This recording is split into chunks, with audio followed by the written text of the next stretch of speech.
Roadium Radio knows how to podcast. Roadium Radio knows how to podcast. In the city of Wilmington, we keep it rockin'. So come on, shake it for me, Kelly. Yeah, Dr. Dre is in full effect, and I gotta tell y'all a little something. Eazy-E is down with us. MC Ring, you know he's down with us. DJ Yella is down with us. Arabian Prince, you know he's down with us. Tony A the Wizard is down with us. JJ Fag is down with us. Timmy T, you know he's down with us. DJ Pooh Boy is down with us. Toddy King and Spade, they're down with us. My boy Ice Cube, you know he's down with us. I like to mention, so pay attention to where I'm from, Compton, but the tapes are from the Roadium. My name is Dre, listen while I play. And by the way, I'm also down with NWA. Yo, Steve at the Roadium is down with us. Slanging funky tapes, it is a must. We're number one. Tony A. Tony A. When you're ready, go. Welcome back, everybody, to Roadium Radio episode 53. We're actually climbing episodes pretty quickly, so I hope everybody's having a blessed Sunday. But other than that, let me go ahead and give a shout out to OG Big Wicked for blessing me with this hat, Real Ones Apparel. Hopefully I got that right. But OG Big Wicked, once again, thank you for the hat. If it's dope, I'll sport it. You know what I'm saying? Those that have blessed me, bless you back with a shout out. Other than that, let me go ahead and give a couple of announcements before I announce my special guest.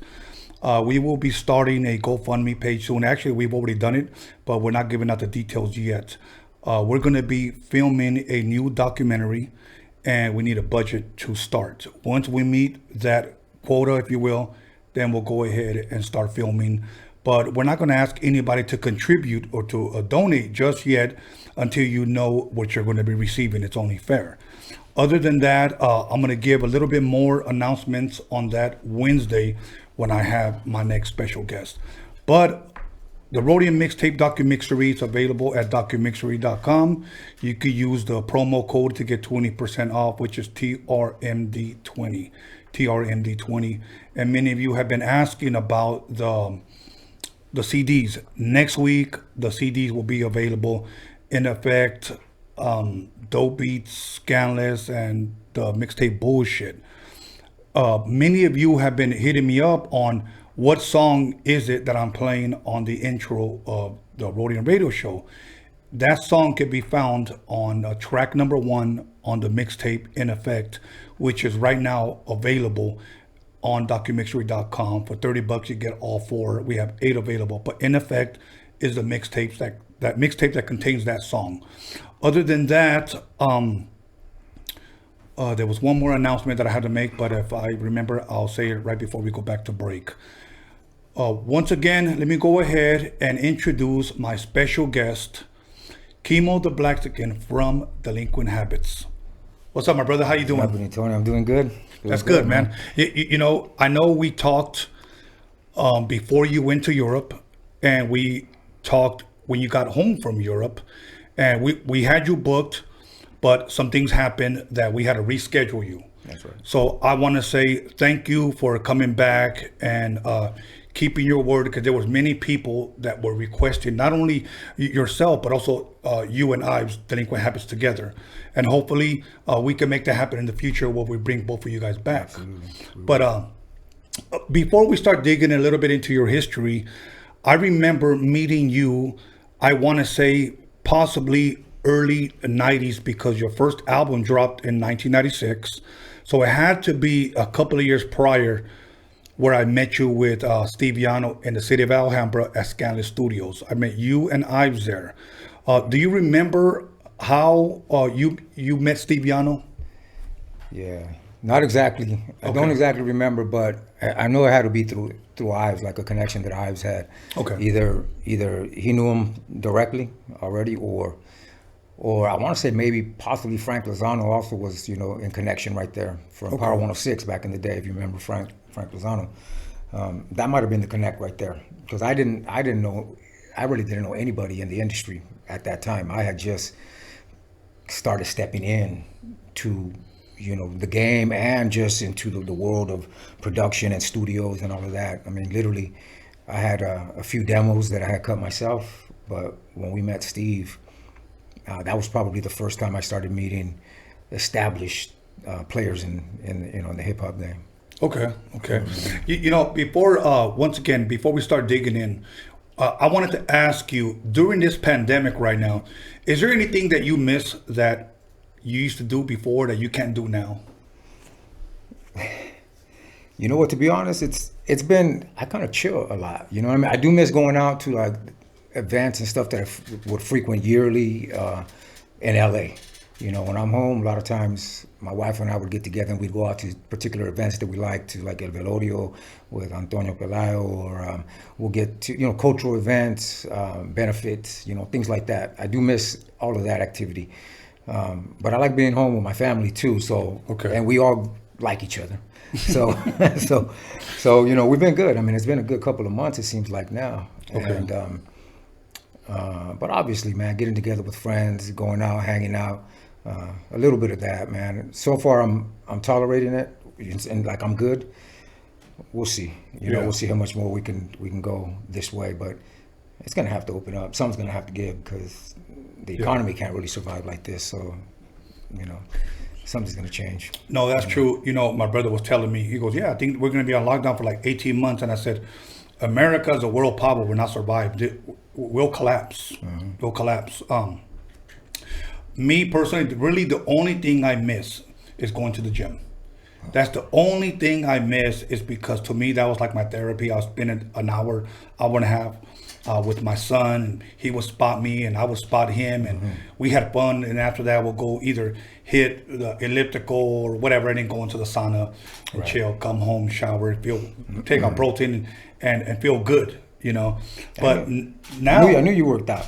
I was like, does he work out at home or does he hit the gym? Because you're looking good. You look fit, man. It looks like you are hitting the gym and stuff. Thank you, so man. That's too bad. You got to maybe try to figure out a program here for the pad. You know what I'm saying? Most definitely. Some ISOs or maybe some resistance bands or something, because I feel you. You know what I mean? Especially if that's a routine of yours that you can't get in. Yeah. It definitely can affect now, you. mostly what I do, I just do a lot of cardio, pull-ups, dips, or whatever. You know, at one point I had weights here, but I thought, you know, I got a gym membership. What do I need them? So I got rid of them. Right. But now I wish I had them. Well, because when they're here, you don't use them. Like a lot of times they're here and they sit. After a while, maybe you get them for the first 6 months, you might hit them hard, and then after a while, life keeps going, and sometimes it's hard to get motivated at home when you have it's like a gym at home. And I had one too. I had a whole free weight set, a whole squat rack, the whole thing, Olympic size stuff. And after a while, they sat, right? Because I wasn't, I guess, motivated at home enough. And somehow the gym gives you a lot of diversity, so you can kind of mix it up. Yeah. You know, but exactly, yeah, man. Exactly. It's good, man. It's good to see you, man. Likewise, my brother. I think the last time you were actually here was in 2005, about 15 years ago. But before that, I had met you in the early 90s. Now, I remember back then you were a lot stockier. You almost looked like a football player, you know. I mean, you were big, you know. Yeah. No, I was big at one point. I fluctuated. I think most of my when I was younger, through high school and just a little bit after high school, I kind of hovered around like 190 all the time. Okay. 200, you know, right around there. And I think somewhere between 90, 94, 90, I don't know. I blew up, but I got as big as 279 pounds before. I was almost a good 300 pounds, man. Really? Yeah. And so the doctor was like, hey, you got to do something about that cholesterol level, you know, that kind of thing. So I took action, you know what I mean? Started changing the way that I ate and started a program that just kind of had me cutting down, like on calories mostly. But then I got sick, right? So I had lost like 30 pounds, which I needed to do. So I was on a good roll. The doctor's like, hey, you're doing good. You know, so because they wanted to put me on medication, and I didn't want to do that. I don't know about you, but me, I'd rather try something else before getting on the meds, right? So it was just a matter of, I was overeating, period, and I wasn't working out. So dropped to 30 pounds, And then in 2010, I was diagnosed with throat cancer. Wow. Right, so that is a kind of a cheat, and that kind of accelerated my weight loss, and I lost a lot of weight. I got down to like 191 pounds, and that's about 10 years ago. So since then, I've been steadily like around my normal weight, you know, Okay. and that kind of thing. That's good. So That's good. lost a little bit of weight, got a little bit stressed, but it all turned out good, man. Do you ever look at your old pants and like, damn? Hell yeah, I got some still. I still got some. What I have is, like, sometimes I'll keep wardrobe from an old video shoot or a photo shoot that I really like, that I want to remember. And like I bought a dope outfit that I really liked, or a dope Pendleton. And I got some that I could never wear them again. Right. But I still have them, and I try putting them on. You know, like the seams are down here and stuff Right. like that. Yeah, or just looking at old photos and you go, damn, how did how'd that happen? Right. You know, a lot of times, it's funny we're talking about this. It's strange, I didn't think we were going to start a conversation like this on this, but I think it has to do with mirrors sometimes. If you have a mirror that you look at every single day, the same mirror from the same angle, sometimes it's hard to notice the change that's taking place, right? But then you hit the road, or you go to like a hotel, you go on vacation or something, and you see a different mirror with another light, and you're like, "Ay, cabrón, Yeah. what happened?" You know, and then you kind Exactly. of notice something. So sometimes it's good to take another look from another angle, a different perspective. Yeah. You know. All good, man. You know what? I wanted to ask you. I watch a lot of movies and I watch a lot of documentaries. I'm a sports guy, but right now we have no sports, so I'm kind of stuck watching shit on YouTube or Netflix or my Fire Stick.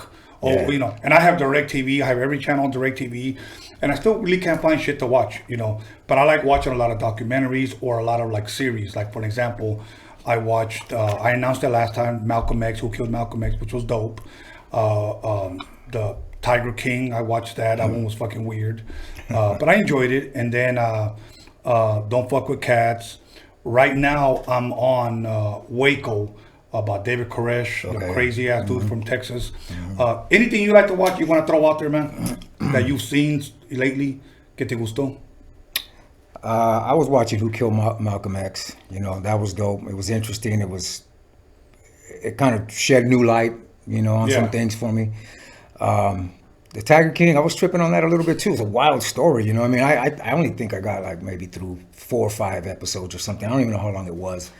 But I was also dipping in and out of sleep, you know. Okay. The thing is, I stay pretty busy, Okay. and when I do kick back, it's sometimes kind of late, and I can tend to fall asleep. Okay. Because I'm one of them dudes that I keep my shoes on for the better part of the day, because I'm always kind of doing something or ready to do something. And by the time I, settle down and tear myself away from the system, the computer or the studio, I get comfortable. Y se me acuesto. You know, if it's early, I might last a little while, man. But, I kind of tend to go like around 12 o'clock, 12:30. So, there's only a small window for me to kind of stay up. But I like movies, though. I do like movies. I'm big on movies. Docs I like because I like to learn different things. Yeah. I want to get my kids on documentaries more. You know, they consume a lot of YouTube and a lot of, stuff that it's okay. It's just that I want to kind of guide them more in kind of what they should consume.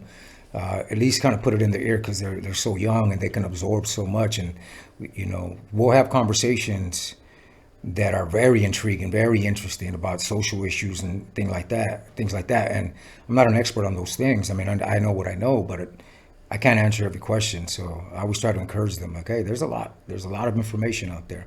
Let's find something that, this is the topic you want to hit me with every question. I can't answer every question, but why don't we find something Right. that can kind of fill that and answer that for you, and watch different people answer, so you don't just get one side, that kind of thing. But movies, man, I do like movies. I go back from watching old movies that I really liked a lot, like Bronx Tale. Yeah. But I'm also like tripping on some of the new movies in 2019. I also I'm a fan of, like who didn't grow up like loving Rocky, right? Like Sylvester Stallone, Oh, right? my God. Who didn't love that, right? And so I always watch when he does something, I want to see where he's at and what he's doing. And I'm always like, I'm impressed going, man, this dude did it because he created Rocky. He told them, they wanted it, but they didn't want him to be Rocky. Right. Right. And he's like, that's cool. We're gonna do Rocky, but if we're gonna do Rocky, I'm Rocky. And he wouldn't let him have it without that. And I always admired that he did that, and everybody kind of took him as a dope because he sounded dopey and kind of. And the fact that he established these franchises with Rocky, I think Rambo's his as well. Yes. And then he did something crazy and did the Expendables, which I thought was brilliant, because he's like, okay, I'm getting old. I'm kind of not the action star that I used to be. How can I, kind of get more longevity in the game? Yes. And he does this thing. And then not only does he do it, but then he brings out all these other action heroes that weren't really popping anymore. I thought that was brilliant. And what did he do? 3 or 4 movies out of that? Yeah, about 3. And so not long ago, I think there's a Rambo Last Blood or something. Yeah, I haven't seen that one. Is that one any good? It's pretty good, man. It's pretty bloody. I mean, I do also notice that a lot of times the younger, like an actor, when they start going through this phase where they're just at that I don't really kind of give a fuck as much anymore attitude, they start just doing, like you never really heard him cuss too much in certain movies. And like I heard I saw a couple movies where he's kind of swearing a little more than Sylvester Stallone would, or but it was good. I thought it was well made. It had its level of intensity, it was bloody violence, and he had no remorse. He was Rambo, like the way we knew him. It was interesting. Let me ask you this: have you ever gone to the Rocky Steps in Philadelphia? No. Oh, I've only been to Philly one time, and I don't remember going. I would remember that. Okay. Yeah, I should have gone. I wish I would have. With High C, I went my first time 1991, and we went there. We had one show. We had an in-store, and we had a radio interview. Yeah. But I told the guy when he picked us up in the airport, "You got to take me, bro. You got to take me." And High C was like, "Nah, man, fuck that movie." And I was like, "Dude, I gotta go there, bro." So I ran the steps. I got old school pictures. But since then, I've probably gone like 5 times. So I made it almost like a tradition that once I land in Philly, I go straight to the Rocky Steps. Yeah. Yeah. So I love Rocky. And who's another guy that I think is pretty dope is Keanu Reeves with The Matrix. Yeah. And John Wick. Oh my God. Yeah, that's pretty sick too. Yeah. The John Wick stuff. I know. I don't know if they're done or they're still filming, but they're coming out with another Matrix. Oh, okay. Well, So another Matrix. And I'm a huge Matrix fan. So did you ever see that movie he did called The Bad Batch? No. The Bad Batch. It's an out there movie. It's a trip. As a matter of fact, he's in it. That dude who played Aquaman. I don't know who that guy. I don't know that guy's name, but he's a main actor in it. And Jim Carrey makes an appearance in it. And I didn't even know it was Jim Carrey when I was watching it.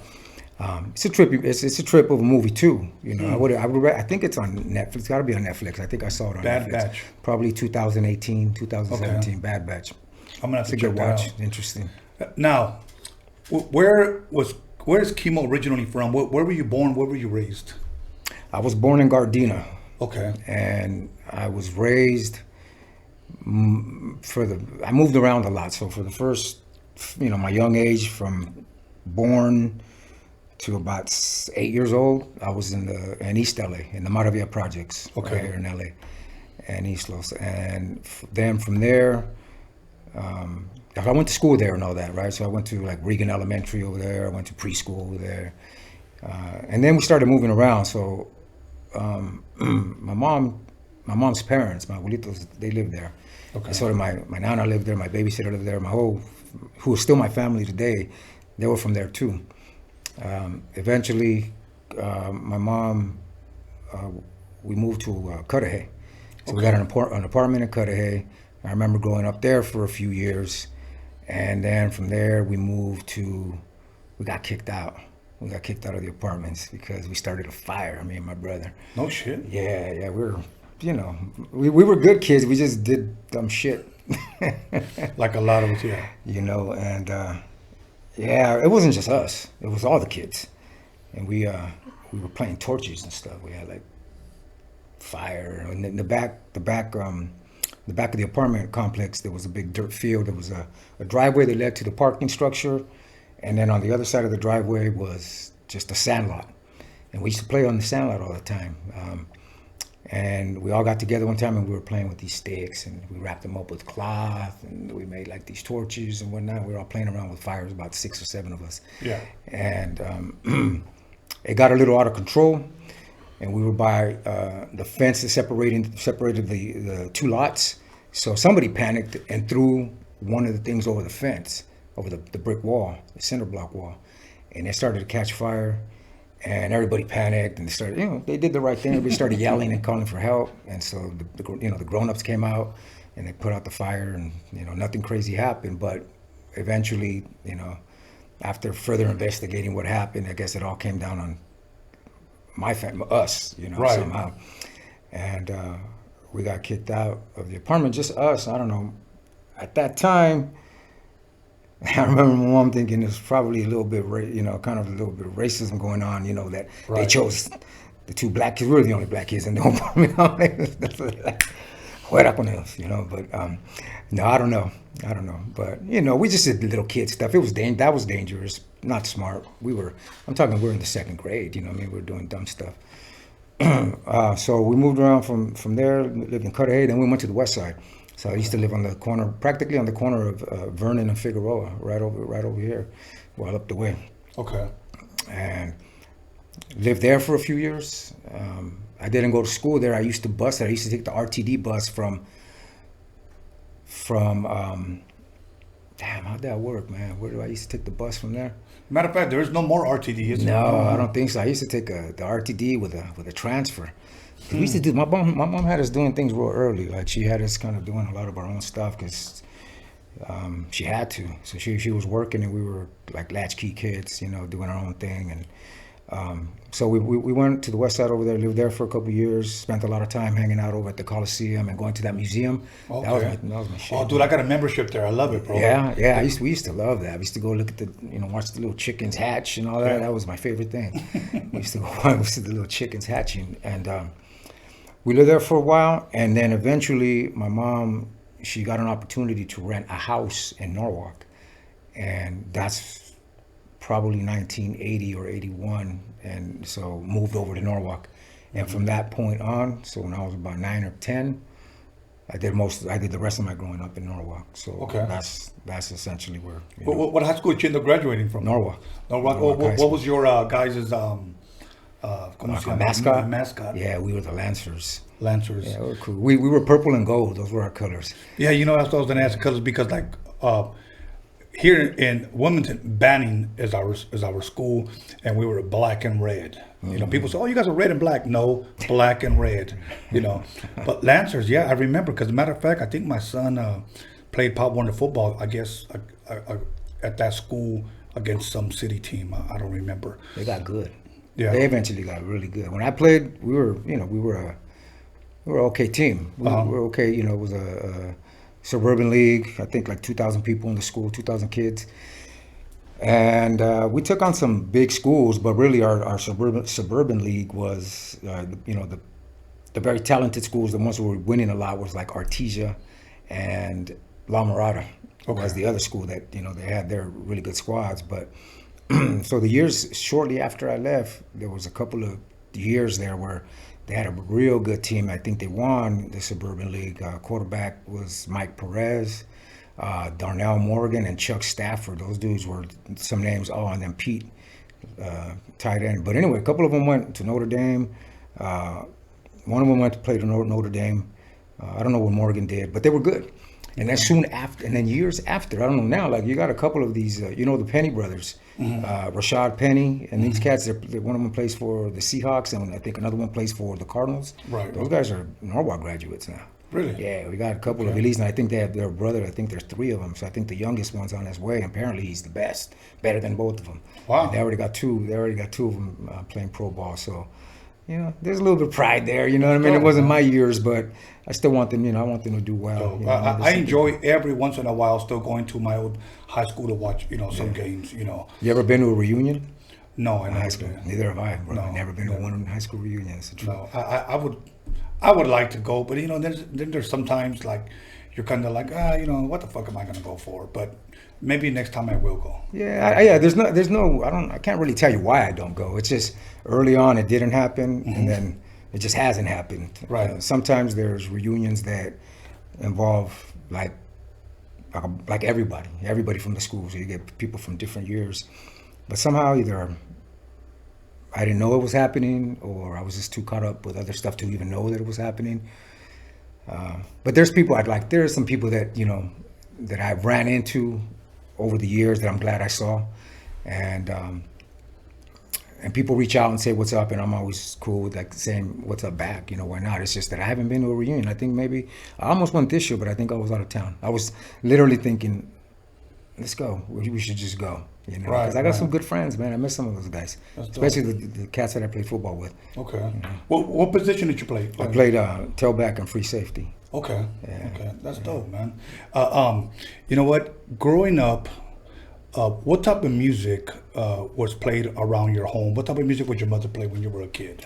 The music my mom would play was mostly oldies. So I was just talking to my daughter about this because I was listening to a song, and the song came out. It was in the 50s, and I was like, okay. But I was born in '71, so I'm like, why do I know that song? Right. And I thought about it, and I explained the conclusion I came out to was there had to be radio shows, KRLA, Wolfman Jack, and all that. That had to be, or Art LeBeau, that had to be like K-Day is now. So they were playing songs that were already 20 years old. Right. They were on rotation, and so I was listening to new and old songs. So I would say songs, like classic old, just oldie jams, you know what I mean, and everything to, Marvin Gaye, the Temptations, right. Motown music, but I think I probably know more lyrics. Don't ask me to recite any now, but I probably know more lyrics by heart of old songs, oldies, than I do a lot of rap songs. To be quite honest, you know what I mean? The old shit comes on, and I just seem to remember it. That's dope. I read a quote one time that pretty much said something like, there are certain songs that will make you forget everything, and there are certain songs that will make you remember everything. And sometimes it's true. I could hear a song, and I'll know exactly when I heard it, what was I doing, pretty much what year, like if it was sunny, sometimes even what I was even wearing. Right. And sometimes I don't like to listen to certain songs because it'll make me cry. I don't have my mother and my father here no more, but it reminds me of good times, and maybe I don't want to relive that. And then there's songs that are just like, that song's the shit. I remember I wanted to dance, or I was like, whatever. Right. But I love a lot of good music. Yeah. We have a couple of minutes. And before we get into the actual music side of Delinquent Habits, I wanted to ask you, and I wanted my listeners to hear you explain, why do you call yourself the Blaxican? Yeah, I think it's a one word that helps me I can easily use to identify what I am. Okay. Right. So my mother's Mexican. She's born in Mexico. She's an American citizen now, but she was born in Mexico. Became a citizen later in the 80s. My father, African American. I'm a blend, and very proud to be. And that's one word. With one word, I can easily define. Like however many words it just took for me to break that down to you. Yeah. Blaxican does that in one word, and it's a term that was used. I think from what I researched, like even from back in the 70s even, it's not something that I made up. You know what I'm saying? It had been around in the 70s. Other cats had used it before. But when I heard it, I was like, I'm running with that. That's it. That's how I'm gonna be able to break it down. And actually, I didn't always call myself Kemo The Blaxican. It was just Kemo. Matter of fact, everybody had another name before, right? I heard you asking the Mexicans that, like, what was your name before it was this? But it wasn't just, it had started off as Kemo 1. Like everybody had something 1, it was Kemo 1. That's what I thought my name was gonna be. And but when I dropped my first record, it was just Kemo. Okay. And when I went solo, I knew there was another producer named Kemo out of Canada, I think with Battle Axe Records. And I think that's who he was with. So a way to distinguish myself from him, I made sure to say Kemo The Blaxican. Even though I had used the term in music, I took it and attached it to my artist name. Okay. And that's what I wanted. That's what I used to really distinguish myself. So there was no mistake which Kemo we were talking about. Okay. Good. You know, now I have my brother had married a black woman. My brother being Mexican married a black woman. So I have 2 nieces and 3 nephews that are Blaxicans. Okay. You know, and I love them dearly. I also have white in my family, Vietnamese and Filipino in my family as well. So I love the different colors in my family, you know.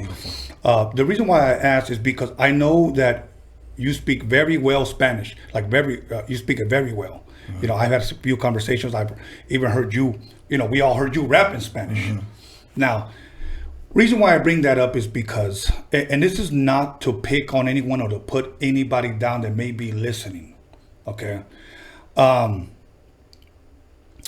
There's a lot of Chicano rappers out there, okay, that I know they're listening, and believe me, more power to them. I had a guy named Cujo here last week that was pretty much encouraging Chicanos to step your game up, you know, drop bars. Don't just do it because you want to get the girl, because you want to smoke weed, or because you want to be popular on social media. Do it because you really love it and you have a passion for this hip hop, you know, genre, if you will.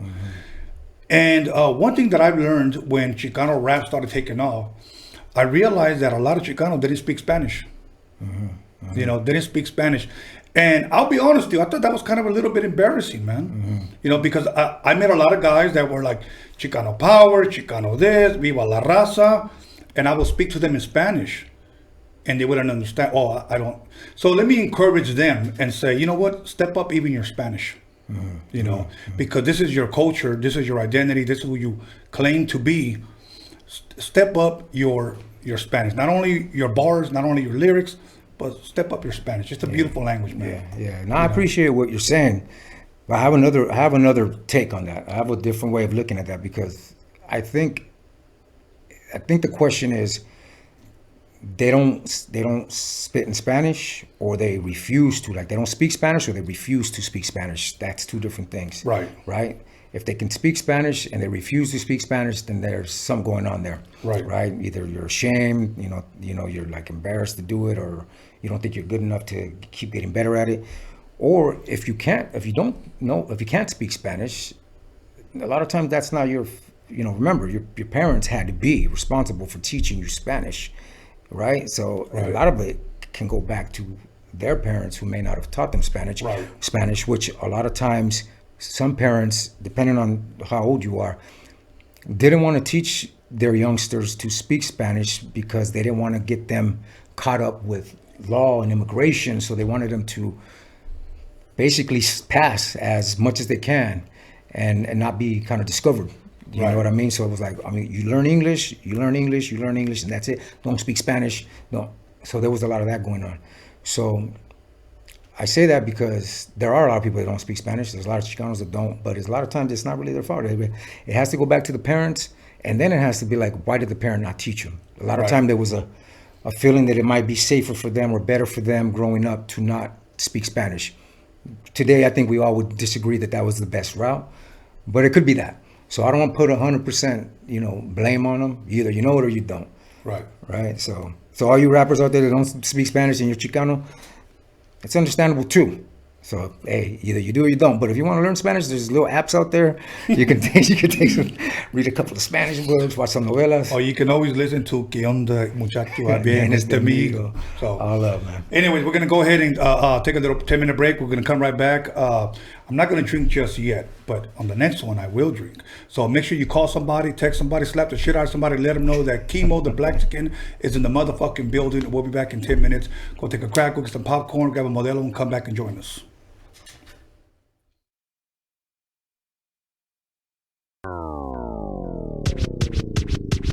What it do is Mr. Little One chilling on Roadium Radio with the one and only Tony A and John motherfucking Elkins, boy.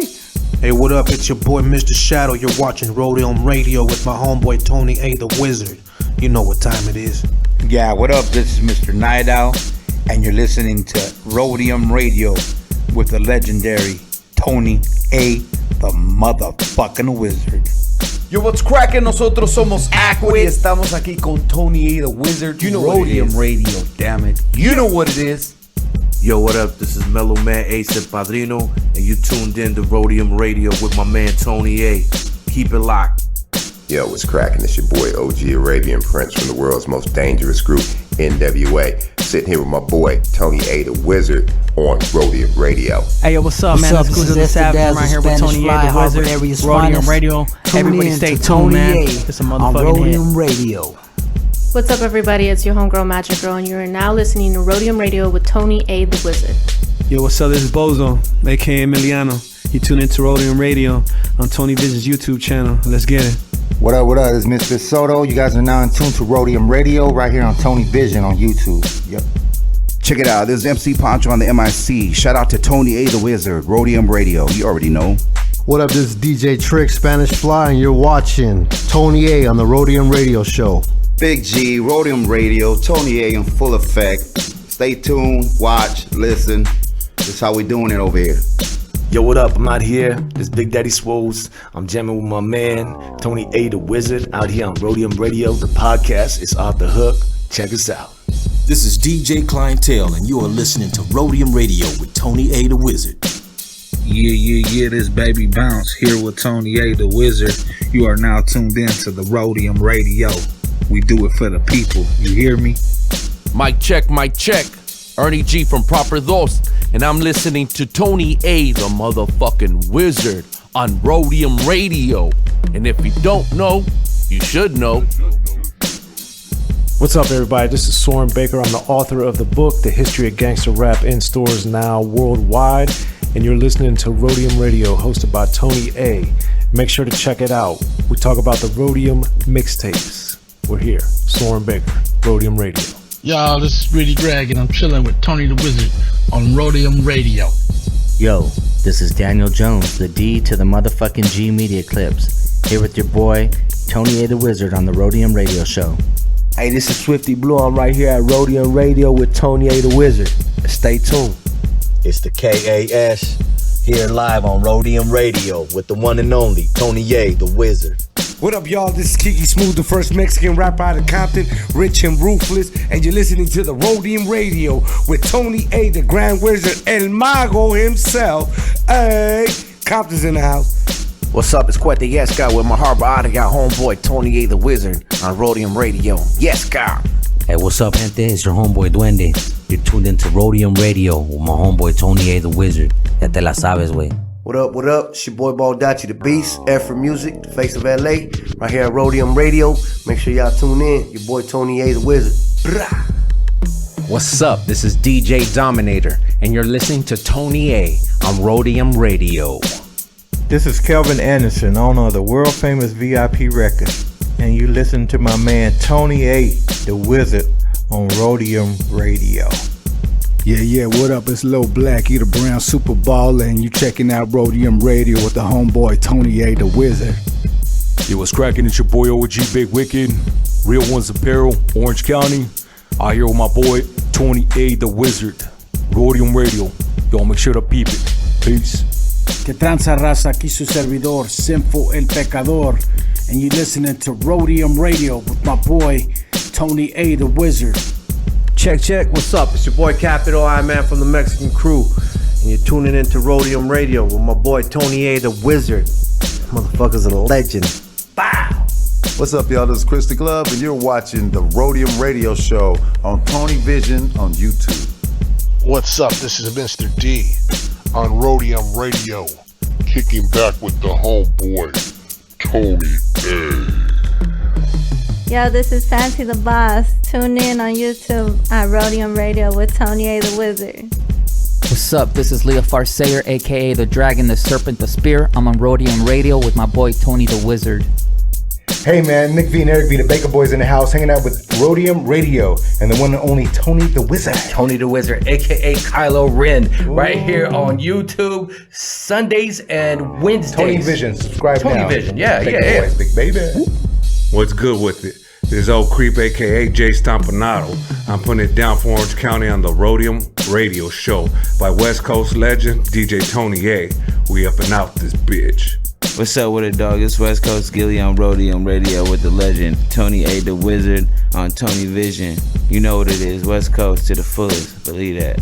What's up, everybody? This is Stefan Orior listening to Roadium Radio with Tony A the Wizard. Yo, what up? This Big MOC, Mr. Mokes MC, on the Roadium Radio Show with Tony A, the Grand Wizard, baby. Let's go. Yo, what up? It's your boy Doughboy Tony. You're tuned into Roadium Radio with West Coast legend Tony A, the Wizard. What up? It's your boy Lottie the G, straight out of Santa Ana, CA, and we're right here live in the mix with the West Coast legend Tony A, the Wizard, on Roadium Radio, Tony Vision on YouTube. Yo, what's up, world? This is Cool 187, above the law in the building, and you're tuned in to Roadium Radio with my man Tony A, the Wizard. What's up? This is Darren Vegas. You're on Roadium Radio with Tony A, the Wizard. Real West Coast hip hop history right here. Yo, what up? Sleepy Malo in the house, here at the Roadium Radio with my boy Tony A, the Wizard, giving us our voice back. One of the realest motherfuckers I know. What's up, homie? Show me Frankie Quinones, aka Creeper from Cholo P. And you're listening to Tony A, the Wizard on Roadium Radio. That's what's up right there.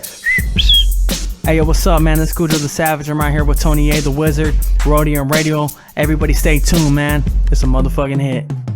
Yo, shout out to Roadium Radio, Tony A, the Wizard. Your boy Pablo Nunez right here in the studio. Be about it, people. Check, 1 2 1 2. This is Roger Live, and you are in tune to the sounds of Tony A, the Wizard on Roadium Radio, West Coast.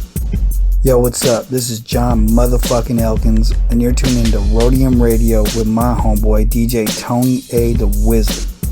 What up, West Coast and all hip-hop fans? This is your girl, Violet Brown, and I'm here with Tony A, the Wizard. And if you're rolling with us right now, that means that you love West Coast hip-hop. And if you want to know the real deal from the real players, the real people behind the scenes, you better pick up Tony's new film, Roadium MIXTAPE DOCUMIXERY. You get it by going to DOCUMIXERY.com. You better get this, and I want to do a special shout out and a rest in peace to my man Steve YANO. I'm out. John motherfucking Elkins on the beat, y'all.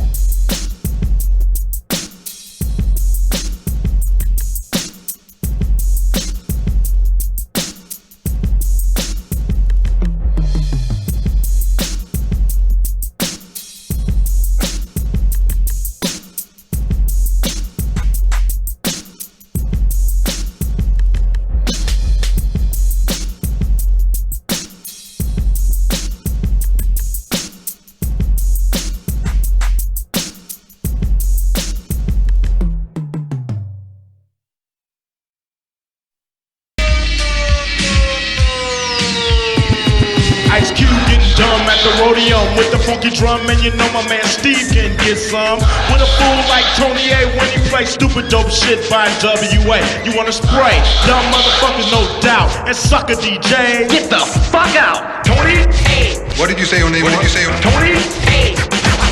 I have won 1 million battles. Lights, cameras, action, sound. Give me that mic, I'm about to go down. Thinking of a master plan.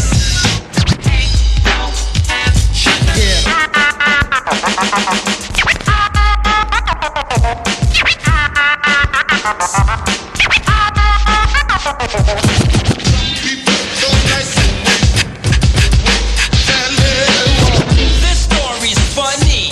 I met this girl and she had money. Welcome back, everybody, to Roadium Radio episode 53. Someone dropped the mic. I'm gonna mute it, unplug it.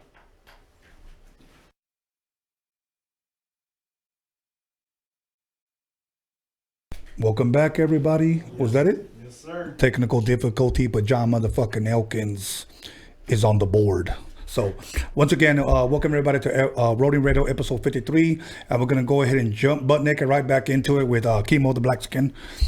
You know what's funny? During the break, we were saying that down the street, there's a donut shop. And you got some Asians over there that pick the Spanish real good. As soon as I walk in there to maybe get some coffee, they'll say, una docena, amigo, una docena, cuántas donas? And they just learned in the hood. Right. So right. I just think that you could learn it on the streets as well, Yeah, Spanish. no, you're right. So, You're absolutely right. So going back to what I had said, right. That was just to kind of shed, to put another light on it, right? A different perspective. But the truth is, at a certain age, you also have the opportunity to learn it, right? So as early as 14 years old in high school, you have electives. You want to be about your culture and you want to learn it, then take some classes, learn the Spanish. I know a dude from Turkey that I mean, I don't know him anymore, but I guess I knew him for a short while, like some years ago. And he would come off and he would just be speaking all kinds of crazy Spanish madness. And I was like, dude, where are you from? You know, he's like, I'm from Turkey. Like, and he would say crazy, bizarre things that didn't make sense, but he enunciated everything properly. The pronunciation was good, and he could put proper sentences together without a doubt. But he said a lot of words. And I said, how'd you learn it? And he said, telenovelas. He was just watching novelas in Turkey when he was growing up, and he just learned Spanish. He just watched a lot of shows. So it is true what you say. It's a two-part thing, but it's absolutely true. You do have an opportunity to learn it. So if you want to be about it, sure, yeah. Get your. I like your what you game said. up on If you it. want to be about your culture, learn it. Most people that usually when they come from Mexico or whatever part of Latin America they come, one of the first English words that they learn, fuck you, asshole, Raiders. All the important shit. Yeah, all the important shit. But you know what? Anyways, now your name Kemo, where did that come from? And is that your real name for the audience that may not know? Some people may just think that's your rap name. Yeah. May not know that's your real name. Yeah, no. It's short for my real name, which is Kimati or Kimanti, depends on how you want to pronounce it. It's spelled Kimanti, we pronounce it Kimati. And on my dad's side, my dad and my Aunt Peggy, they would call me Kemo. And when I started getting into the music and I started rapping, and I was gonna just go by whatever, I was like, I'm gonna go by Kemo. So it's a real name, you know what I'm saying, that I didn't just come up with it, I guess you could say, you know what I'm saying? And so that's where that came from. It's short for Kimati, which is a Swahili name, Kimati. But Kemo was a Hawaiian name too, right? So a lot of times, so people sometimes when I would introduce myself, they say, Kemo, you Hawaiian? It's like, nah, it's short from this name, which is an African name, So we kind of break it down, but but that's what that. So around what age would you say you decided to take rap serious, and possibly what was it or who was it that inspired you to start rapping? I think when I wanted to take it serious, I was late, man. It's interesting. I always thought I was late in the game, because when I was starting, it seemed like everybody around me started when they were like 3 years old or something, like 9. It seemed like that was like, oh, you had to come out the womb rapping, otherwise you weren't really for real, right? So by the time I really got into it, I was about 17, 18 already. I might have been in high school or just getting out of high school. Okay. Where I decided I wanted to take it and apply myself to it and write a song, start writing songs of my own. Okay. So, and it was, I was a fan of the music, so I already had been listening to, of course, a lot of artists. Yeah. Everything, of course, from everybody knows, from like, Run DMC, LL, Houdini. Everybody that we all grew up listening to, the Beastie Boys, everybody. And of course, NWA as well.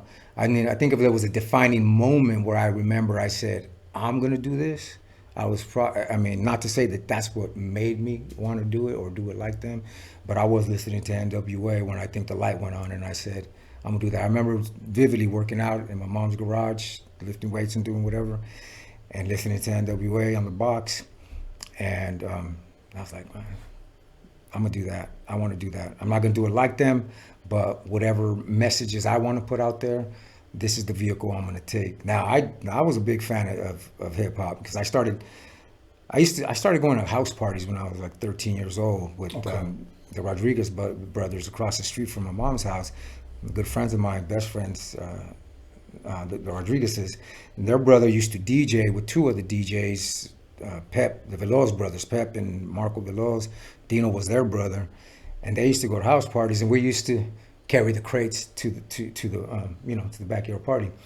And that's how I was kind of already getting into like the music, and then so we were listening to like Nucleus and Jam on It, and you know, Planet Patrol, like all the old jams, Freakazoid and all that. Right. And so I was digging all of that, and so I was already being a fan of it. Got into, you know, I liked the b-boying too. I liked the dancing, and I couldn't do any of that. I tried my hand at it a little bit, but it was not my thing. I wasn't that good. But I seemed to be okay with words. I was all right with putting words together, and I didn't know it, but I was good at speaking, right? So I could put my words together properly in person, and when I started putting them on the paper, it made sense, man. But it's a trip because in my school, there was some crews that were like b-boys, man. I remember this dude named Mike Sierra, him and this girl named Venus.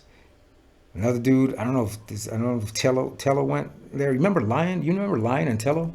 Remember these dudes at all? I don't know if you remember these cats from Norwalk, but they used to break and they would pop and stuff. And there was a place called the Tudor Inn. You remember the Tudor Inn? That sounds familiar, yeah. Back in Norwalk. I mean, I was real young. I probably got a chance to sneak in once and go there. But these cats were really doing it. Like they were in it, and we would go to Norwalk Park, and I would watch them dance. And there were big circles of dudes were dancing, and I was just like, damn, that's tight. And I would love to watch it. Heckle and Jekyll, the cats. I used to watch that, and so I was always a big fan of that. And as a matter of fact, I don't even know if you put these cats on one of your mixtapes or not, but I mentioned him earlier because their football team got good. Mike Perez, another dude named Ulysses, and there was a third member, but they were in a group called NMW, Norwalk's Most Wanted.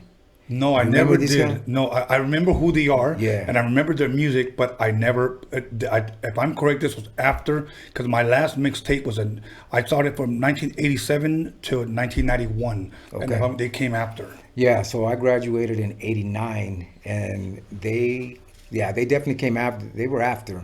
I don't know if they were in school when they were doing it or not, but then so at that time I was solo. I was already recording like my own little demos and stuff, and they had a couple of songs. They had an album, a tape that came out. I don't know if they had vinyl, but they had a tape, and it was hot, man. People were digging it in Norwalk and everything. And I remember like, man, these dudes are tight, and it was hard and it was aggressive, and it was good stuff. I liked it. Big shout out to those cats. We're still cool. I mean, I don't see them very much, but when I did run into at least Mike, it was cool to see him. But I remember them doing their thing, and I was doing my thing solo, but I was probably the least likely that you would have thought that was going to come out and have a rap career when I was in high school. Even though I was a fan, I wasn't the dude that you thought, oh, he's going to come out and he's going to start making a record. Like, he's taking it like that for real. Because it was literally a private, like, I just kind of started pursuing it myself. I didn't tell anybody, other than maybe some close friends that knew. And then I started looking for production. And I didn't know anybody in the game. So I looked in the old newspaper magazine called The Recycler. Remember that paper? So you started looking for producers. Is that crazy? In the Recycler. That's interesting, man. Continue, please. Yeah, I picked up the Recycler. I used to go to the gas station right there on Rosecrans and Studebaker. That was my gas station, and they always had the Recycler there. I used to like to look at classifieds and cars and stuff like that all the time. And I couldn't tell you what section it was. I don't know. I don't even know how that happened. That I found some dude named Alon. I call him LAX Alon. He was over here by LAX, and he produced beats, and he had a studio. And I forgot how much he charged per hour, but I called the dude up, set up an appointment, and drove down to his pad, and we produced and recorded my first song at his studio by the airport. And my older brother went with me, my brother Ronnie, he went with me, and we recorded a song just called Kemo, Kemo, Kemo. And we recreated, was it the Brick House? That's the Commodores, right? Mm-hmm. We did Brick House. Boom, boom, boom, boom, boom, boom. The first song I ever did was we recreated Brick House, and I did this song that I had written, and the hook was like Kemo1, Kemo. It was just trippy, like Kemo1. Oh yeah. It was just this. Did my brother do the hook? I think my brother might have done the hook. Maybe Alon sang on it, but it was all through the Recycler. It was nothing, man. I didn't really know You know, I didn't know anybody that was producing. I didn't know anybody like that. I didn't know a lot of other rappers. So I literally just jumped in and said, I'm gonna do this. But I've always been like that. So if I'm gonna do this, I'm gonna do it. I'm gonna make a record. Okay, boom. I'm gonna make a record. When you did that song, and you let others hear it, what was the response? Well, it was cool. The response was good. I don't think that we're blown away by any means. But it was good. It wasn't bad. I don't know. I was able to put it together. I ended up doing some more songs. I worked with this dude named Smooth T, and we did a couple more songs together. So I got a couple songs with that dude, and I was working with him at that time. By that time, I was already 19 years old, and I had this demo, and I was selling copiers and office equipment at a place called Freeway Stores in Downey, right there off of Firestone, right when you enter Downey from Norwalk. And I was a sales guy. I was a sales guy / driver. So, you know, I could make some commission by selling the machines, but anytime somebody else sold one, I had to deliver it too. So, but I took that opportunity to write. I had a little mini cassette player, recorder, and I would just tune in to K-Day all day, waiting for them to play some hip hop that I could write to. And so I would let that beat go, and I would just work on my rhymes, and I would record little pieces, and I would stop it after I had each line, so you can hear the punch in and the punch out on the tape all the time. And that's how I would write while I was working and I was driving. And eventually, those same demos, I stopped working at that place, and eventually those same demos became demos that I handed. When I first met Dogg, I ended up handing him those demos that I had made, you know. I think it was 3 songs. And then he took them.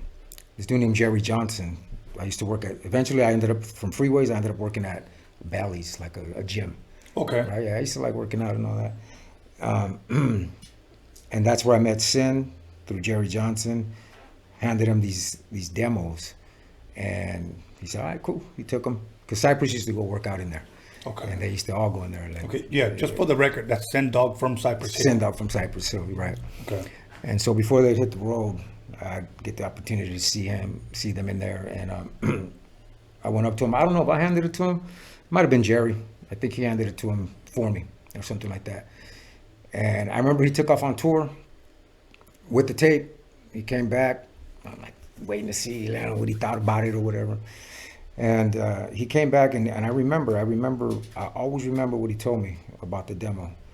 And he said, all he said was, you got a dope voice, keep writing. That's it. And I was like, cool, that's all I need. I got a dope voice, keep writing. All right, so I took that, and I kept writing. Dope. You know, and I got to hang with him, and he eventually would kind of give me kind of some tips and some advice on like rhymes and stuff. And he gave me a Public Enemy tape. I think it was it Nation? Nation of Millions. Nation of Millions, right? Yeah. So I think it was that tape. Is that where My Uzi Weighs a Ton? Is that on that album? I'm not sure. No, that was the one before. That was the one before that? Yeah. So then it was that one. Okay.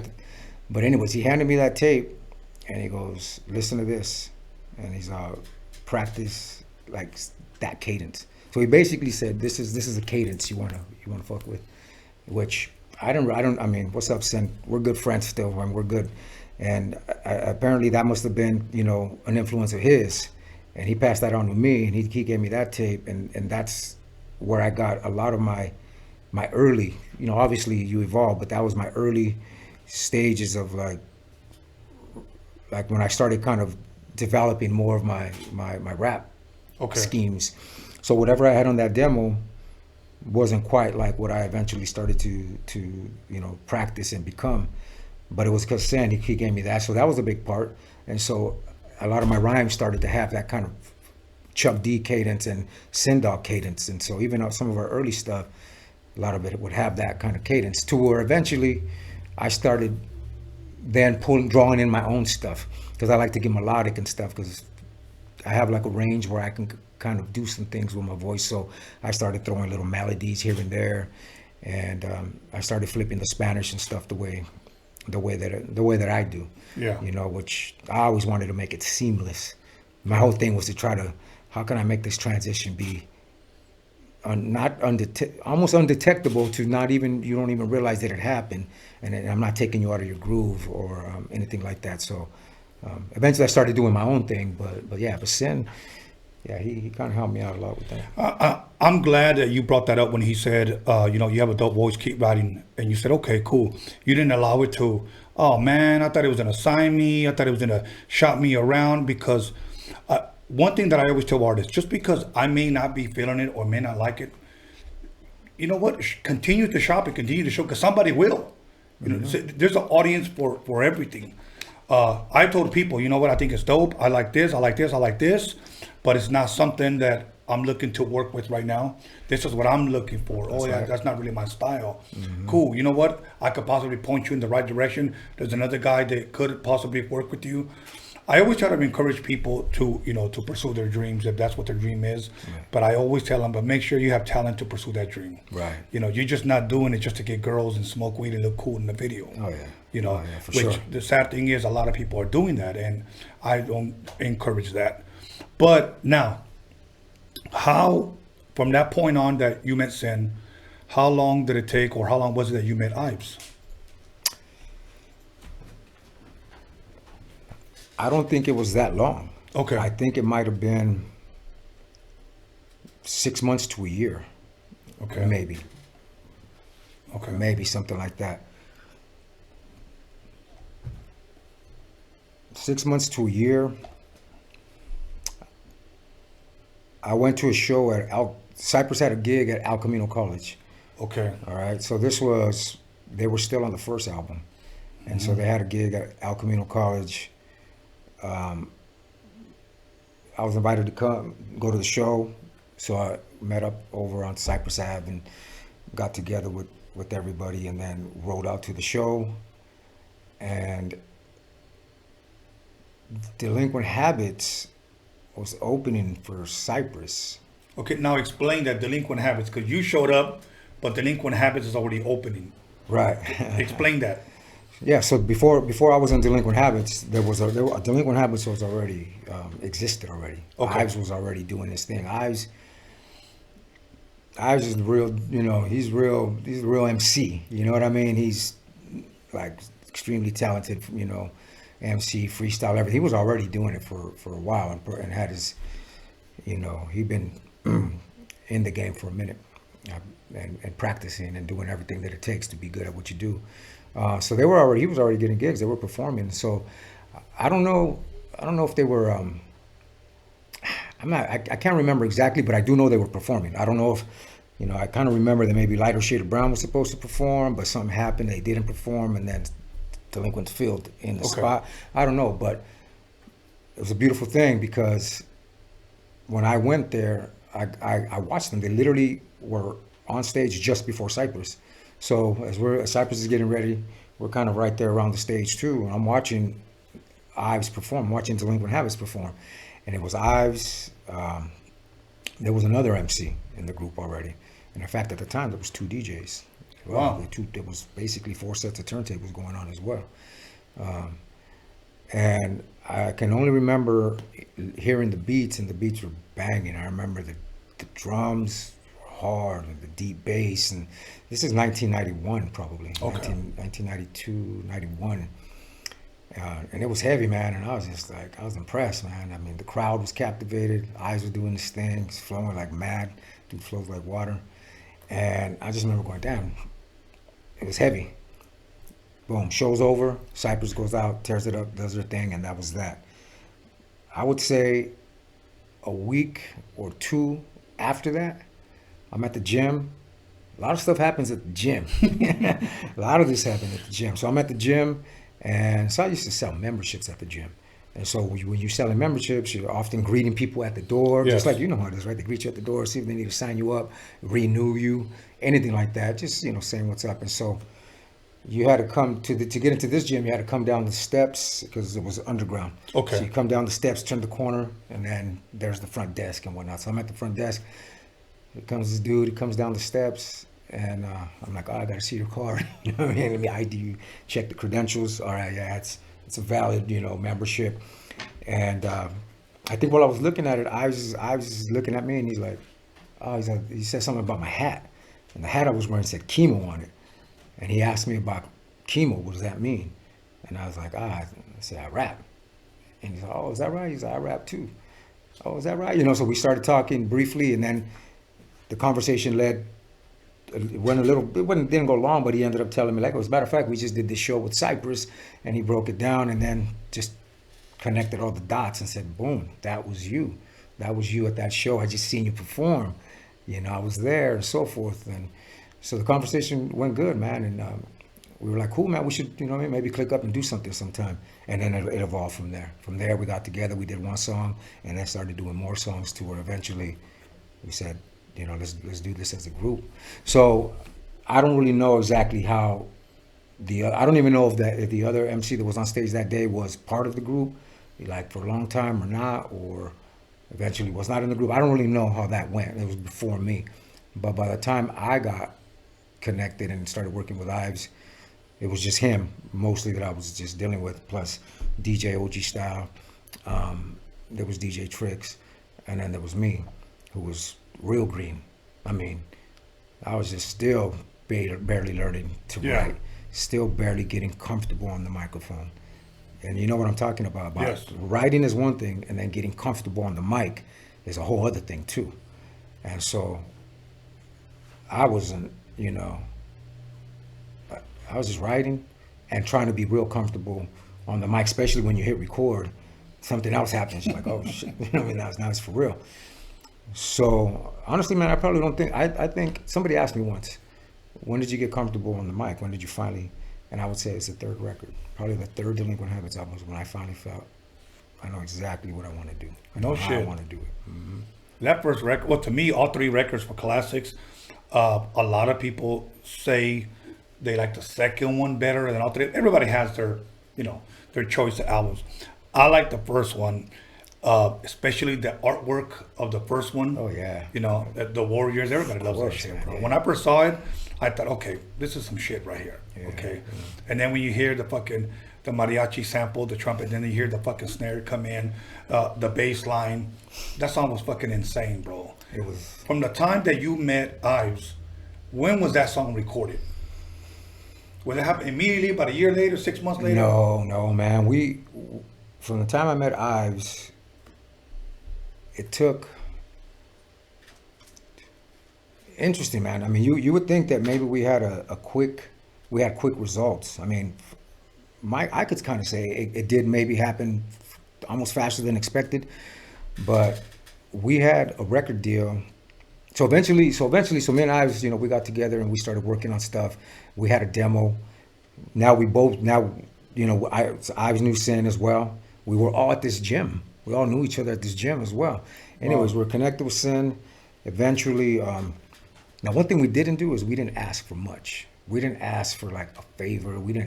Matter of fact, I think eventually Sin, you know, he would have conversations with us, and eventually he talked about music and asked us about a demo, whether we had one or not.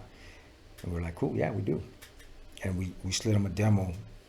He took it out on tour again, and he got us a record deal with Rough House Records. This was back in 1992. So then we got our first record deal with Rough House. We started recording an album, and then we got dropped.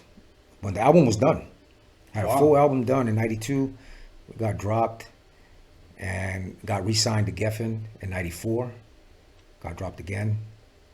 Wow. And we had an album in progress already about midway.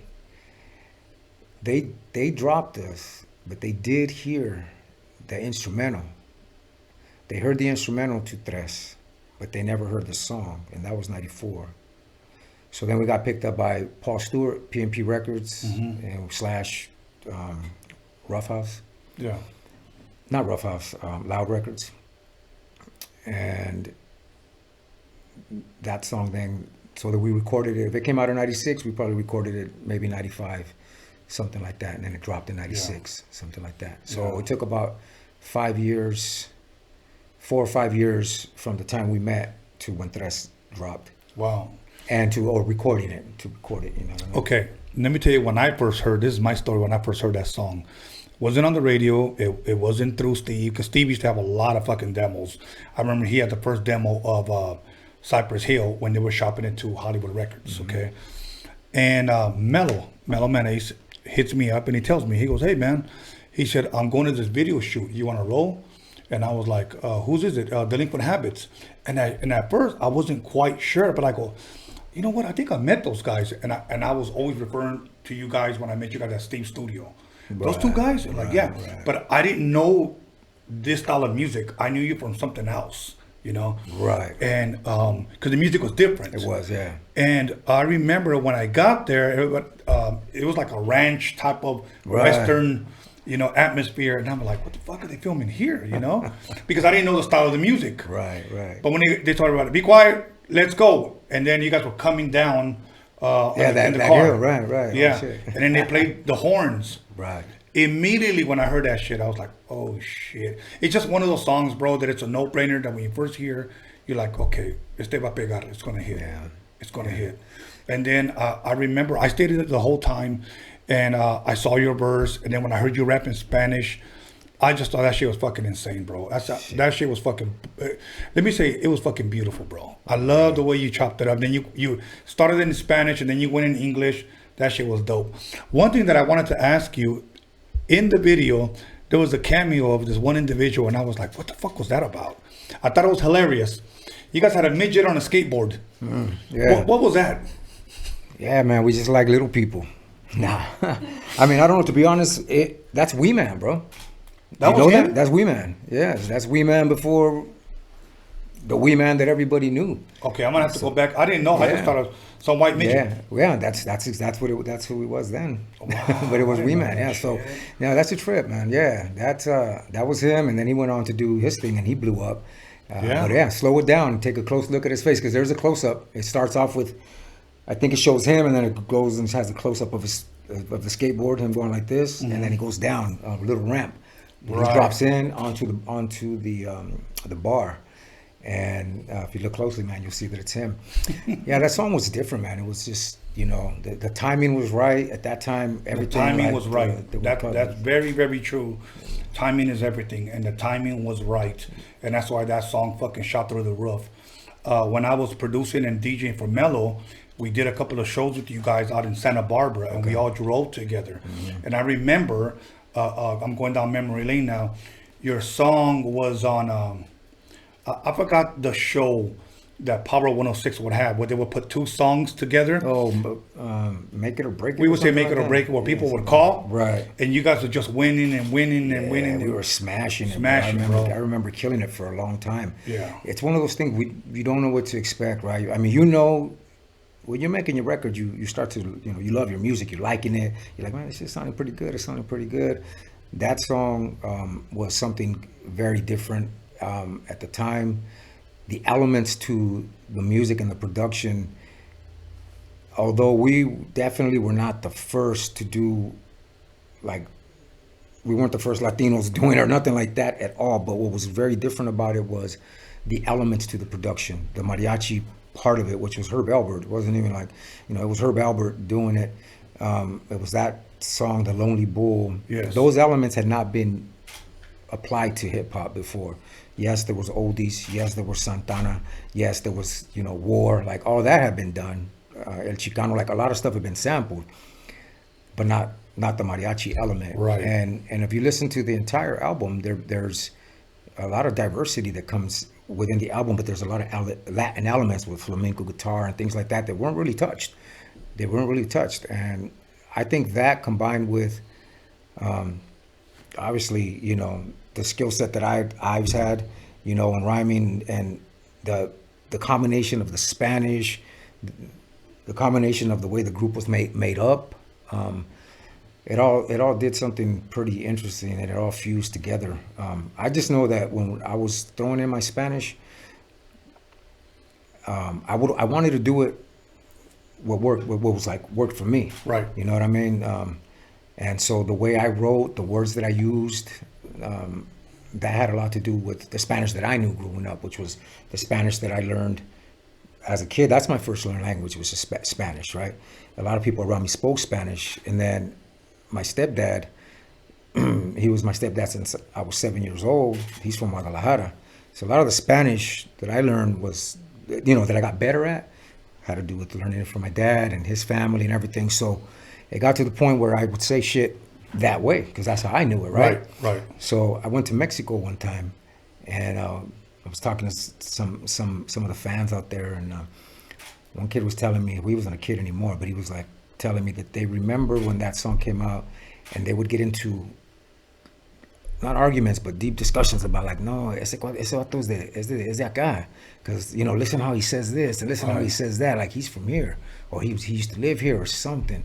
And they were like, nah, he's es americano, es Chicano de allá. And it was because of, ¿qué onda? No, my padre no estuvo, the things that I said sounded like shit they would say. From over there, because everybody has their own kind of dialect, right? Yeah. So they picked up on that, which I thought was really interesting, because I never had thought about that. I barely learned that a few years ago, that they would think of it that way. One last question before we go to break. How old were you when that record dropped? 27. 27 years old? Yeah. Okay. Yeah. So we're going to come back to that.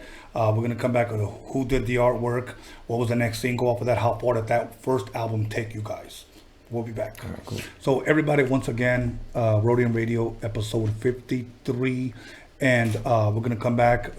Make sure you call somebody, text somebody, even page them if you have a pager, and slap the shit out of somebody. Let them know that Kemo The Blaxican is in the motherfucking building, and we'll be back after this commercial break. It's time for me to bring out the tequila and the modelos and get a little buzz. So we'll be back in 10 minutes.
Heard about this young kid from the Harbor area named Tony A, and he was a DJ, you know what I'm saying? He was going in with the big stars, you know what I'm saying? And he was like one of us going in and infiltrating inside of all these MCs, you know what I'm saying? A Roadium mixtape is just mixed of different types of music, no matter what genre it is.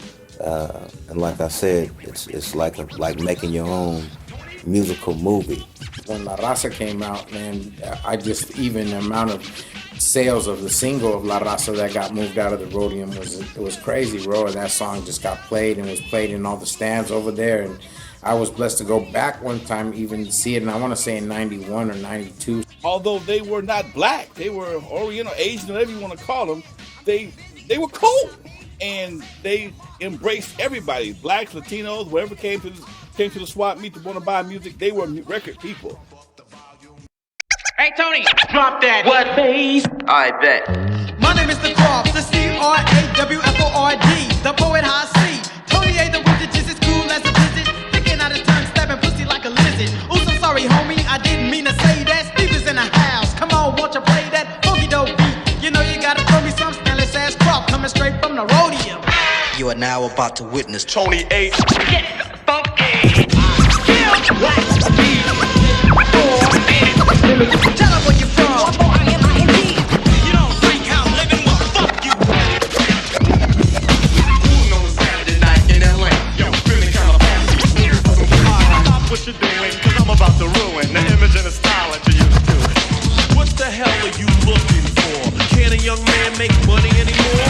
Where my dues are like freaking on the floor? Or is it my job to make sure I'm poor? Disruptions is horrible, nourish not justify. Those that live at the FBI, look at mama's baby. Welcome back, everybody, to Roadium Radio episode 53, and I'm here with Kemo The Blaxican, and we're going to go ahead and jump right back into it, so that way we don't waste no time. I'm sure you guys don't care to fucking listen to me anyway. So anyways, other than that, we were talking about your album drops. Well, first of all, let me ask you this. Who did the artwork while I pour us a little shot on that first album? On the first album, yeah, that's the Warriors cover. If I remember correctly, the artist's name was Stellis. Okay.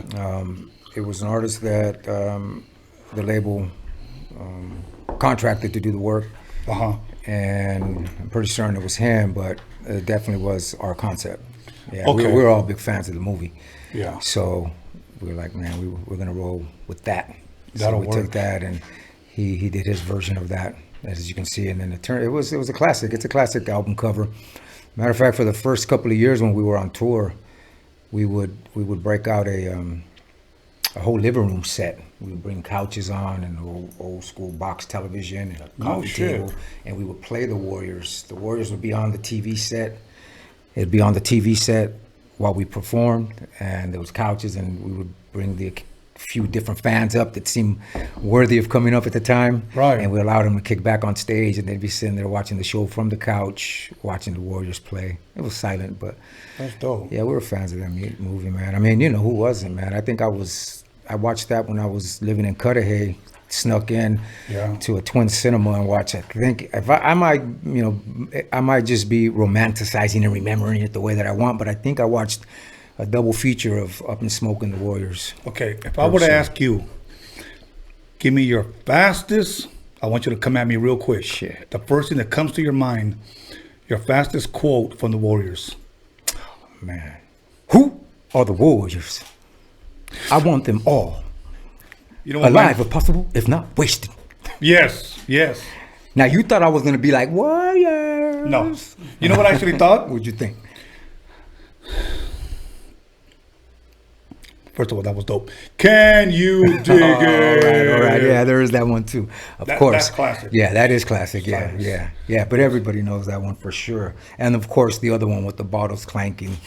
Yeah, but I don't know the riffs. I always remember that one when he was like, "Oh, who are the Warriors?" You know who were fucking lame, and they got the right guys to play them? The Orphans. You fucking with the Orphans? Oh, they were. Mamones. Man, we got a song on the first album. It's called "Orphans of the Industry." And we actually took a little clip from that, and it was like, "See, Warriors, see what you get when you mess with the orphans." Yeah, was that? Oh. Yeah, it was it's called Orphans in the Industry. Okay. I think it was maybe the first or second album, but you know, we were always for the underdogs, you know what I mean? Right. We always kind of were like that, and those dudes were underdogs too. The Orphans were underdogs, and so were the Warriors, right? Except, no, they weren't really underdogs. They were just rolling with a small posse. You know, Right, they were a small. small crew. So they were outmanned everywhere they went. But the Orphans, they just, you know, they had no money. They were broke. Hey, but they were dope. And then they threw that Molotov cocktail at them. Yeah, they only had one hyena? Yeah. Okay. Big Bad Warriors. One day, I'm at home chilling, and I want to say during the day. I don't know if this was live. I think it was live. And I turn on the TV, and I see Delinquent Habits on the beach on MTV. And you guys were performing Tres Delincuentes, girls' bikinis everywhere. The shit was dope. That was the grind. Okay, that's what it was.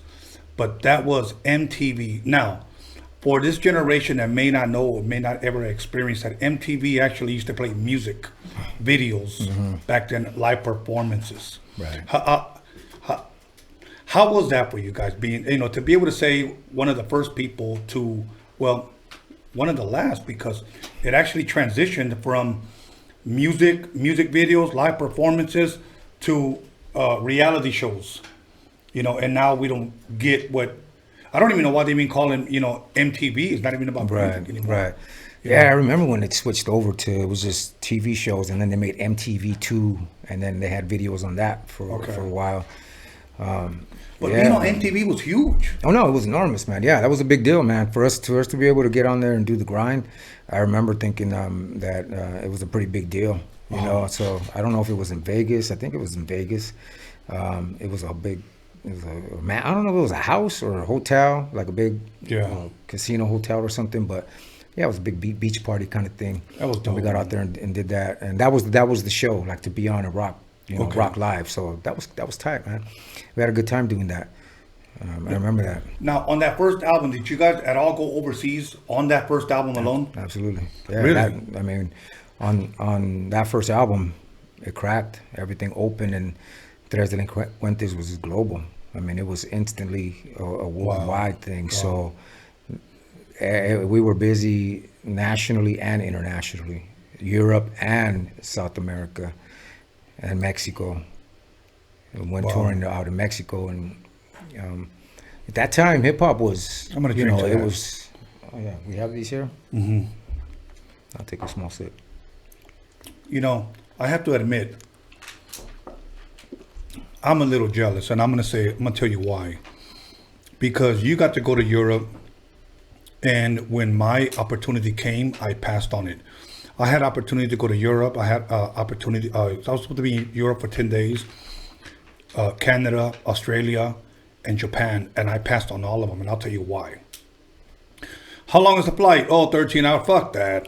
That was it, huh? That was it. And I'm thinking, because I'm working on music at the time, and I was getting paid, I'm thinking, oh, those opportunities will come back around. And let me tell you something, Kemo, they never did, bro. They never did, and I regret that. And I live with that now. You know, I mean, I'm sure I can go now or do something to get me out there, but to be at that certain time with my music and you know, that era, it's never gonna come back around. But I'll tell you, I regret not going, man. How many times have you gone to Europe? I can't even count them. There's too many times. I might go every year for the past nearly 10 years since I've been back. We've been going, you know, I don't know. One year we had 70 something shows, and a big majority of them were over there in Europe. So I don't know, 20, 30, 40 times. I have no idea. So it's safe to say that Kemo knows Europe pretty well then. I've been to a lot of countries and a lot of regions of Europe. Even when we first, you know, in '96, I remember the first tour definitely took us through the Netherlands, you know, all the, you know, Amsterdam, all that everybody wants to go see, Germany, Switzerland. We did the Czech Republic. Wow. We did quite a few places, but these days we go to a lot of spots now. I mean, with Delinquent Habits, we really kind of expanded it. So Europe is a great market for us. And so we go to the Black Sea and rock shows on the beach in the Black Sea and open bars, kind of like MTV style. No shit. We've done stuff like that.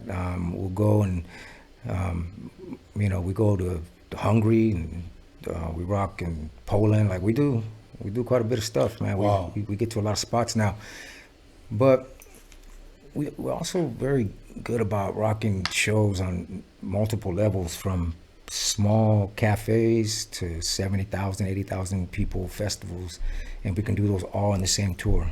We'll go to like a small cafe that holds 70 people max. And rock it. Yeah, just the same. 500 capacity, 1,000. A festival that's maybe 5,000, all the way to this, you know, big festival with Damian Marley rocking like 80,000. And all of them are interesting, man. They're all unique, you know. Some of them there's a different kind of energy when you have a whole lot of people in front of you versus 70, but there's a different type of intimacy. So, and that's one thing that, you know, you got to be good at. And I think as an MC, you got to know how to gauge that and kind of know how to, you know, handle that with the crowd. And Ives is real good at that, man. He's, you know, he knows how to gauge the temperature and, you know, kind of want to do that thing. That's really good. So now we're going to fast forward just a little bit because there's so much I want to squeeze in. From your first album drops in 96, your second album, Here Come the Horns, drops in 98, if I'm correct. And Right. How did that album do for you guys? So that album we liked the album a lot. It didn't have the same success as the first album, although many would argue that it was better than the first. Yes, a lot of people argue. A lot of people think that that's the album.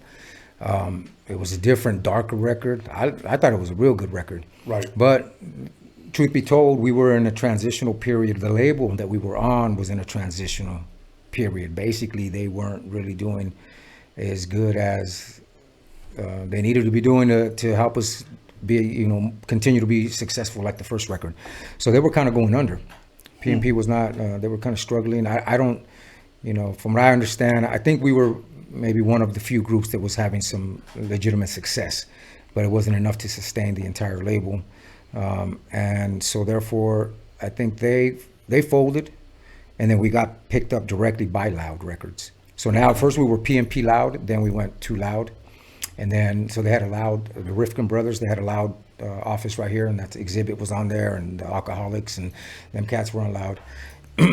And we didn't have a relationship with really anybody at the label, really, because we were on another label before. This is just all my speculation, right? This is how I kind of believe things went. But long story short, it didn't do as good. And right after that record, we were dissatisfied, and we called the shot early, man. We're like, boom, we're done. We went independent from that point on. From after 98, after that record dropped, we went independent, and we got ready to drop the third record in 2000. So we've been indie since 2000. And years. Obviously by that time you guys already understood and knew the business well to be able to go independent and say, we're just going to do this shit ourselves. We took our advance and bought a studio. We just bought all the equipment, and we built a studio in the garage. We had all the equipment. We had ADATs, a whisper room, big board, big ghost board with all the channels. We spent a good amount of money on a real proper studio. So that was a wise decision, right? It was. Yeah, that allowed us to keep on making records just like that. And still making records. Yeah. Nowadays, yeah. now you just need a laptop, but it's a little bit different. But yeah, we made that, and I think that's always been the group mentality. You know what I mean? Just being like making wise decisions. You know, when it comes to how to take care of our business. And we were always very nosy. I've always been real nosy about the business, trying to understand the business, trying to understand my publishing, trying to understand what the contract is really saying, realizing that an advance is just a loan, you know, that you're going to have to pay back later, those kinds of things. But bien metiche, you know. Yeah. Hey, but you know what? It paid off that you were like that, and it's good to educate yourself. I usually tell people that want to get in this business, it's not about smoking weed and drinking Hennessy on a video. You got to know the business. You got to know because imagine you come out with fucking hits, millions of views on YouTube, and you're broke as fuck. You know, after a while, you're gonna be like, okay, what the fuck's going on? You get a little pissed off a little bit later. You will. Just a little pissed off. Yeah, exactly. You realize So you know what? I wanted to ask you on the first and second album, if I'm correct, OG Style, was he the only producer? For the most part, yes, with the exception of, I think on the first album, maybe just one song. I think Eric Bobo did. Okay. He did a song called The Realm. Okay. The Realm, and that's on the first record. Eric Bobo being of shot- Cypress Hill. Yes, Yeah, okay. Eric Bobo of Cypress. Yeah. So, 'cause remember we were cutting demos and all that stuff. So we would hit the studio and we would go. We'd go to Bobo's. Dogg would take us to Bobo's studio to cut demos and stuff as well. Right. So we had some different demos, and one of the songs stuck and it stayed on the album. Because we got dropped a couple of times, right? So there was material that didn't make it to the next phase. Okay. Some of it did. Okay. So literally, the first record is almost a compilation of material from '92 all the way to like 90, 95, 96. Okay. It was stuff that made it. It was strong enough to come along. Right. Matter of fact, on that song that Bobo did, there's a line where I say my age. No shit. Close to ready grown, 22, I'll call it home, and I was 22. When we dropped Tres, by that album came out, I was already 26, 27. Wow. And it's on that record, but it's because we wrote it way back then. Right. Okay, you guys go back and listen to that. So now, let me ask for producers out there that are wondering, do you remember what OG Style used to produce it? Was it SP12? Was it MPC? ASR 10. Really? On both albums? That was his machine. No shit. It was because of that, that was his machine, ASR 10. He didn't have the SP, he didn't use that. It was the ASR 10, and we used to live together. Him and we had a pad. Okay. And, I got a house that I was renting, and I couldn't really make the rent myself, and so me and my lady had him and his lady move in, and so we shared that pad. And then we built the studio in the back. We all, all of our monies, lives, and everybody, our advance went into building that studio. So I sat right there, during the production, just being real, just trying to learn. And so he used that ASR 10. That's what he used. And because of that, I went and got myself my machine, but I didn't get the ASR 10. I got this other machine that they made by Ensoniq called the ASR X. And I got that one because it had pads, but they were arranged like black and white keys on a piano. Yeah. But the main reason I got it was because it had built-in sounds, and the ASR 10 didn't.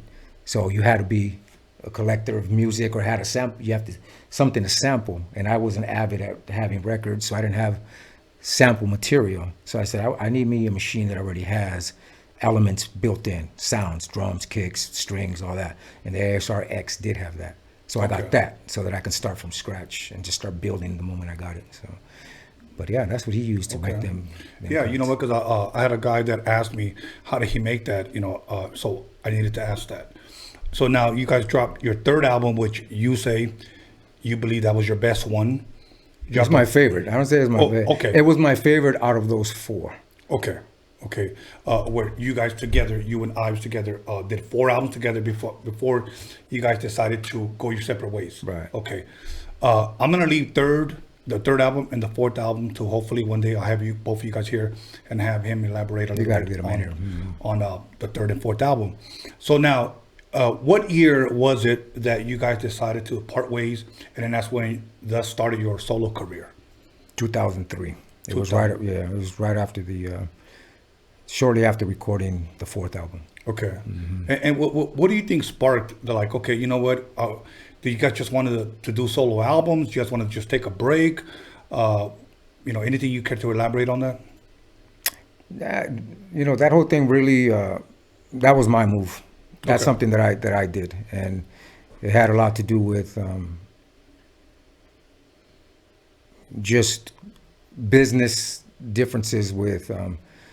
This wasn't working for me in OG style really anymore, right? So I wasn't, in a place where I felt I can continue to work with him like that. Okay. And so, long story short, without getting too into it, that was my primary reason for deciding to move on at that time. Okay. And so it was difficult. It was one of those things that, you don't see coming, but it was definitely one of those things that had to be done at the time. So yeah, that's when it happened, 03. That was it. And then I remember on your first album that you dropped, I don't know if it was the single that I got, but you had a very interesting single because they had, correct me if I'm wrong, had a Mexican comedian Resortes on it, if I'm correct. Oh, yeah. Yeah, I remember there was a single. Yeah, I think it was a single. Flipping a coin or something. Yeah, he's got the it's Resortes on there. He's in there. There's a dude in the back holding the pistol. Okay. He's got the cigarette in his mouth. Yeah, I like that. What inspired that? It's just kick-ass artwork. And Okay. it just went real well with, with the... It's an EP, basically. I took a few songs off of the entire album, Simple Plan, so that was the first album. Okay. But then on the side, I also I had recorded a song with Sig Jackin from Psycho Realm called El Negocio. And it really, El Negocio and that album cover really go well together. All right. So I think that was the decision to bring that art into that album cover because of El Negocio. But to this day, we never dropped. That song is not available. We never dropped it officially. Really? Nah, man, and it's ridiculous because it's turned into this. If you go on it and you find it on the internet, it's got a lot of views and a lot of reviews, a lot of comments. Like people really dig the song. So it's one of those things that I think I'm gonna go back and revisit and kind of bring out somehow. Okay. I've talked to Jack about it. Hopefully he'll want to get on and do something with that song because we never put it out officially. You can't stream it on Spotify. You've never been able to download it. I made 500 vinyls, and they were just vinyls. And I made some CDs as promo, but they were just promo vinyls that I didn't even sell them. We gave them to DJs. We just put it out because it also had La Receta, which was the first single. Yes. And that was on there. And it had a couple other songs, but then it had a Negocio, which I don't even know if I have any. I might have like 5 of them at the pad or something. I should have kept more. Okay. Now, your first solo album that you went solo with, who produced that? I did. Really? Yeah, by that time, so that was 03, and I had been producing since 98. So when I got my ASR you knew X, exactly what to do. I had started producing. So I was messing around with the beats, and I had a nice stack of beats ready, but I was never really inspired to write to my own stuff. So I had other people rap over my stuff. Jay Unico, a rapper that I worked with early in his career, to this day, he's still doing his thing and he's been successful. But he was one of the first. He's the first cat that actually rapped on one of my beats. And eventually, I got comfortable with my own beats, and then I found what worked for me and how to write to my own stuff. And so, But yeah, man. By that time, I had already kind of learned, and I was driven, to keep getting better at it. So I ended up producing pretty much most of the songs on all 3 of my solos. With the exception of some. J-Matic, also J-Matic produced on my last album. He's out here from LA. He produced 3 of the cuts on my Upside of Struggle record. But Simple Plan and Not So Rich and Famous and Upside, pretty much just went in there. I went from a lot of sampling to getting to that point where I was like, I got to ease back on the sampling. So my last album, I tried a lot of stuff where I just played it or recreated or brought in live instrumentation, Now, on the first Delinquent Habits, you guys toured pretty much everywhere, okay? On your first 4 albums together. Going solo, how was the shows different from being with Delinquent Habits? Did it slow down? Did it pick up? Was it about the same? Hell no. It was not the same at all. Really? It was completely different. Definitely, like as a solo artist, my material doesn't really reach as many people as Delinquent Habits does. As Delinquent Habits, we're pretty powerful. Like we get out there and we reach globally in a big way. As a solo artist, one thing I wanted to do though is I felt like I needed to start right here at home. Okay. And so I wanted to start in LA, and if I was going to do any good, then I needed to get down right here in my own backyard. And so that's what I did initially. So I started doing a lot of just gigs all over LA, like not just in downtown, because I would get an occasional opportunity to do something in Hollywood, but everywhere around Whittier or like in Downey or like any small club in Alhambra, whatever I can go to, I would do bars basically, and get down and do those. all over, and they would go good, man. I mean, they were just underground. They were just underground shows. There was a beautiful scene happening, and there was a lot of rap in español happening. There was a lot of underground, like Latino hip hop and Right. Chicano rap. So it was a good mixture of all of that cracking back in. This was 03, 04, 05, all of that. I stayed real busy with that. What it did for me was it made me better as a performer and as an MC on stage, because I wasn't a front man. Right. I wasn't like a lead MC, and this made me come to the front, and it made me engage differently. How did you like that? Yeah, it took some getting used to, but I did like it. And I tried different things. I would go up and I would just rock, and I wouldn't say shit to nobody. I would just do my songs and I'd be out. I kind of like that. Just like, boom, man, put your hood on, just do your rhymes, be hard, and just be like, I'm out. And then other times, I would try to engage, and I found that I would talk too much between songs and talk too much, stop too much. So trying to find that balance. Okay. But it allowed me to really get comfortable with walking up to the front and being like, bam, and just engage with your audience. They were much different, but it did but it did allow me to get out of the country too. So I did get the opportunity to hit, to rock in Mexico.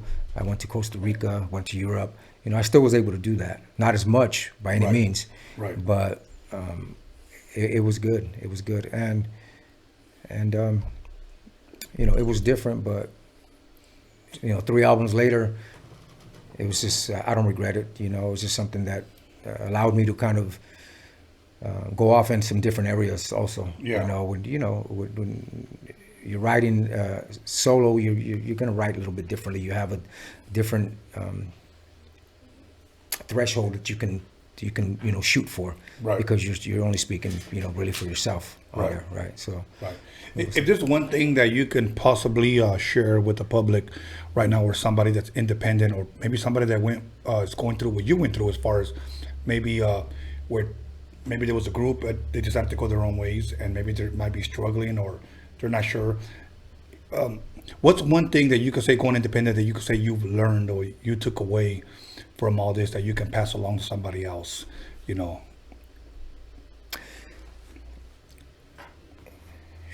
man. I mean, a couple of different things like I said, first of all, if you're gonna go solo and independent, be prepared to take it all on your shoulders, because there's a lot to do. When you're in a group, if you have a good group around you, then you have brothers that you could rely on, that are working together towards that common goal. Right.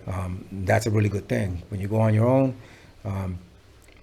there's a lot more you have to do, on your own. You got your homies and your friends, and of course they're gonna support, but at the end of the day, it's your pocketbook, it's your, it's that. But at the same time, it does help you, at some point, when I got back together, with Ives, at some point you do start to kind of think about, the what could have been, what would have been, had we stuck together kind of thing. These kind of things start to creep into your mind, and so you place, you learn to value. It's kind of like anybody, when you kind of think back on your past, there's some things that, you may have gone through that you may not have really seen or like cherished as much as you might today. Maybe then you didn't take it for granted. You didn't realize, what a special time that might have been. Right. So, I don't know. I mean, it's been a blessing both ways. It was a good experience. It was something that needed to happen for me at that time, and it did. And at the same time, we came full circle. We're stronger than ever. We rock. We rock a lot of shows, and we rock them good and solid. So 3 independent records later, what inspired if I may call it, the reunion, or the getting back together of Delinquent Habits? Yeah. Long story short there too, it was just a matter of time. It was time to do it, right? So, the communication took place. We started to talk about it. And I don't know if you're done or if you need a little bit more. No, I don't need any more. I'm good right here. Okay. We just came to that realization. However it happened, we came to that realization that we were at a place where what are we doing, man? We're pretty powerful together, and we really are. I really think that we're pretty damn good together. I mean, we're good individually for sure. Right. You know, I mean, the dude. Honestly, man, he's probably one of the best MCs that I've ever met in my life. Like that I've seen perform. Like, oh yeah, I don't know if you've really kind of tapped into, really check him out. But I was just a ridiculous beast on the mic, freestyle forever, lyrically, flow, scheme, everything. Literally, I could say he's that cabrón. You know what I mean? And so when we get together, though, there's this dynamic. There's this thing that happens. The chemistry's dope. The chemistry is incredible, man. We got to, obviously we're not working with OG anymore, but we got DJ Invincible that's in, and he's rocking with us. He's DJing and producing, and we got a strong unit, man. We go out and, I've always said this before, but I'll say it today, still, that, we can hold our own with the best of them. We may not be the household name, right? But I definitely feel that you put us on the stage with anybody, we're gonna entertain them. We're gonna entertain them all, just the same as, Well, I've seen it. I've seen it because I had the opportunity to DJ with Mello when we would do shows together, whether it would be car shows or nightclubs or whatever, and we perform with you guys. And even back then, on your first album, you guys were headlining, shows, and I saw it, And again, you guys were just, on the first album. Yeah. But I seen it, so I could just imagine how it is now. Now, if you don't mind me asking, because I'm interested as a producer, what happened, or what is OG Style doing now, from what you know of? Is he still producing? I don't know. Okay, we'll leave it there. No, that's a matter of fact. I just don't know. Okay. And Ives doesn't have any communication with him that you know of? I don't really know. I mean, if he does, I know very little. Okay. Like, literally, I haven't spoken to OG since 03. Okay. Now, you guys have a song that dropped, I want to say 2019, California. Yeah. Was that the beginning of the reunion? That wasn't the first song. Okay. But that was obviously on that. That's so to speak the reunion album, right? Okay. So 2017 we dropped It Could Be Round 2. Okay. And that's the reunion record. Right. Okay. So we had a couple other songs before, but that song, we worked on that one, and then we got Sen Dogg to jump on. Like it was truly a reunion record, because obviously we had worked with Sen on quite a few other songs in the past. Okay. And so him jumping on that it just really kind of. Now, if this Corona bullshit would have never have happened, would you guys still be on the road right now? Yeah, man, we had to cancel some shows already. Yeah, we were supposed to be in Colombia. We had a pretty big festival lined up last month. We canceled that. We left. So I left. Corona was, there was a lot of chatter about the coronavirus, and so literally it was on my mind when I left. And by the time we landed, it was on other people's minds, and then there was a near cancellation. But then the shows went on, and we literally did every show, but there was precautions taken everywhere. And we only had to cancel one. The last show we didn't do because of the virus. Flew back in 3 days later, I think, maybe 4 days later, or less than a week. That's when they started then shutting down things and not making it so easy to fly back in and all of that. Right. So yeah, man, it's, Corona. Yes, man. But it's been good. Now let me ask you, do you like, this is a dumb question, 'cause I don't. Do you like flying? Do you mind flying? I don't mind flying at all.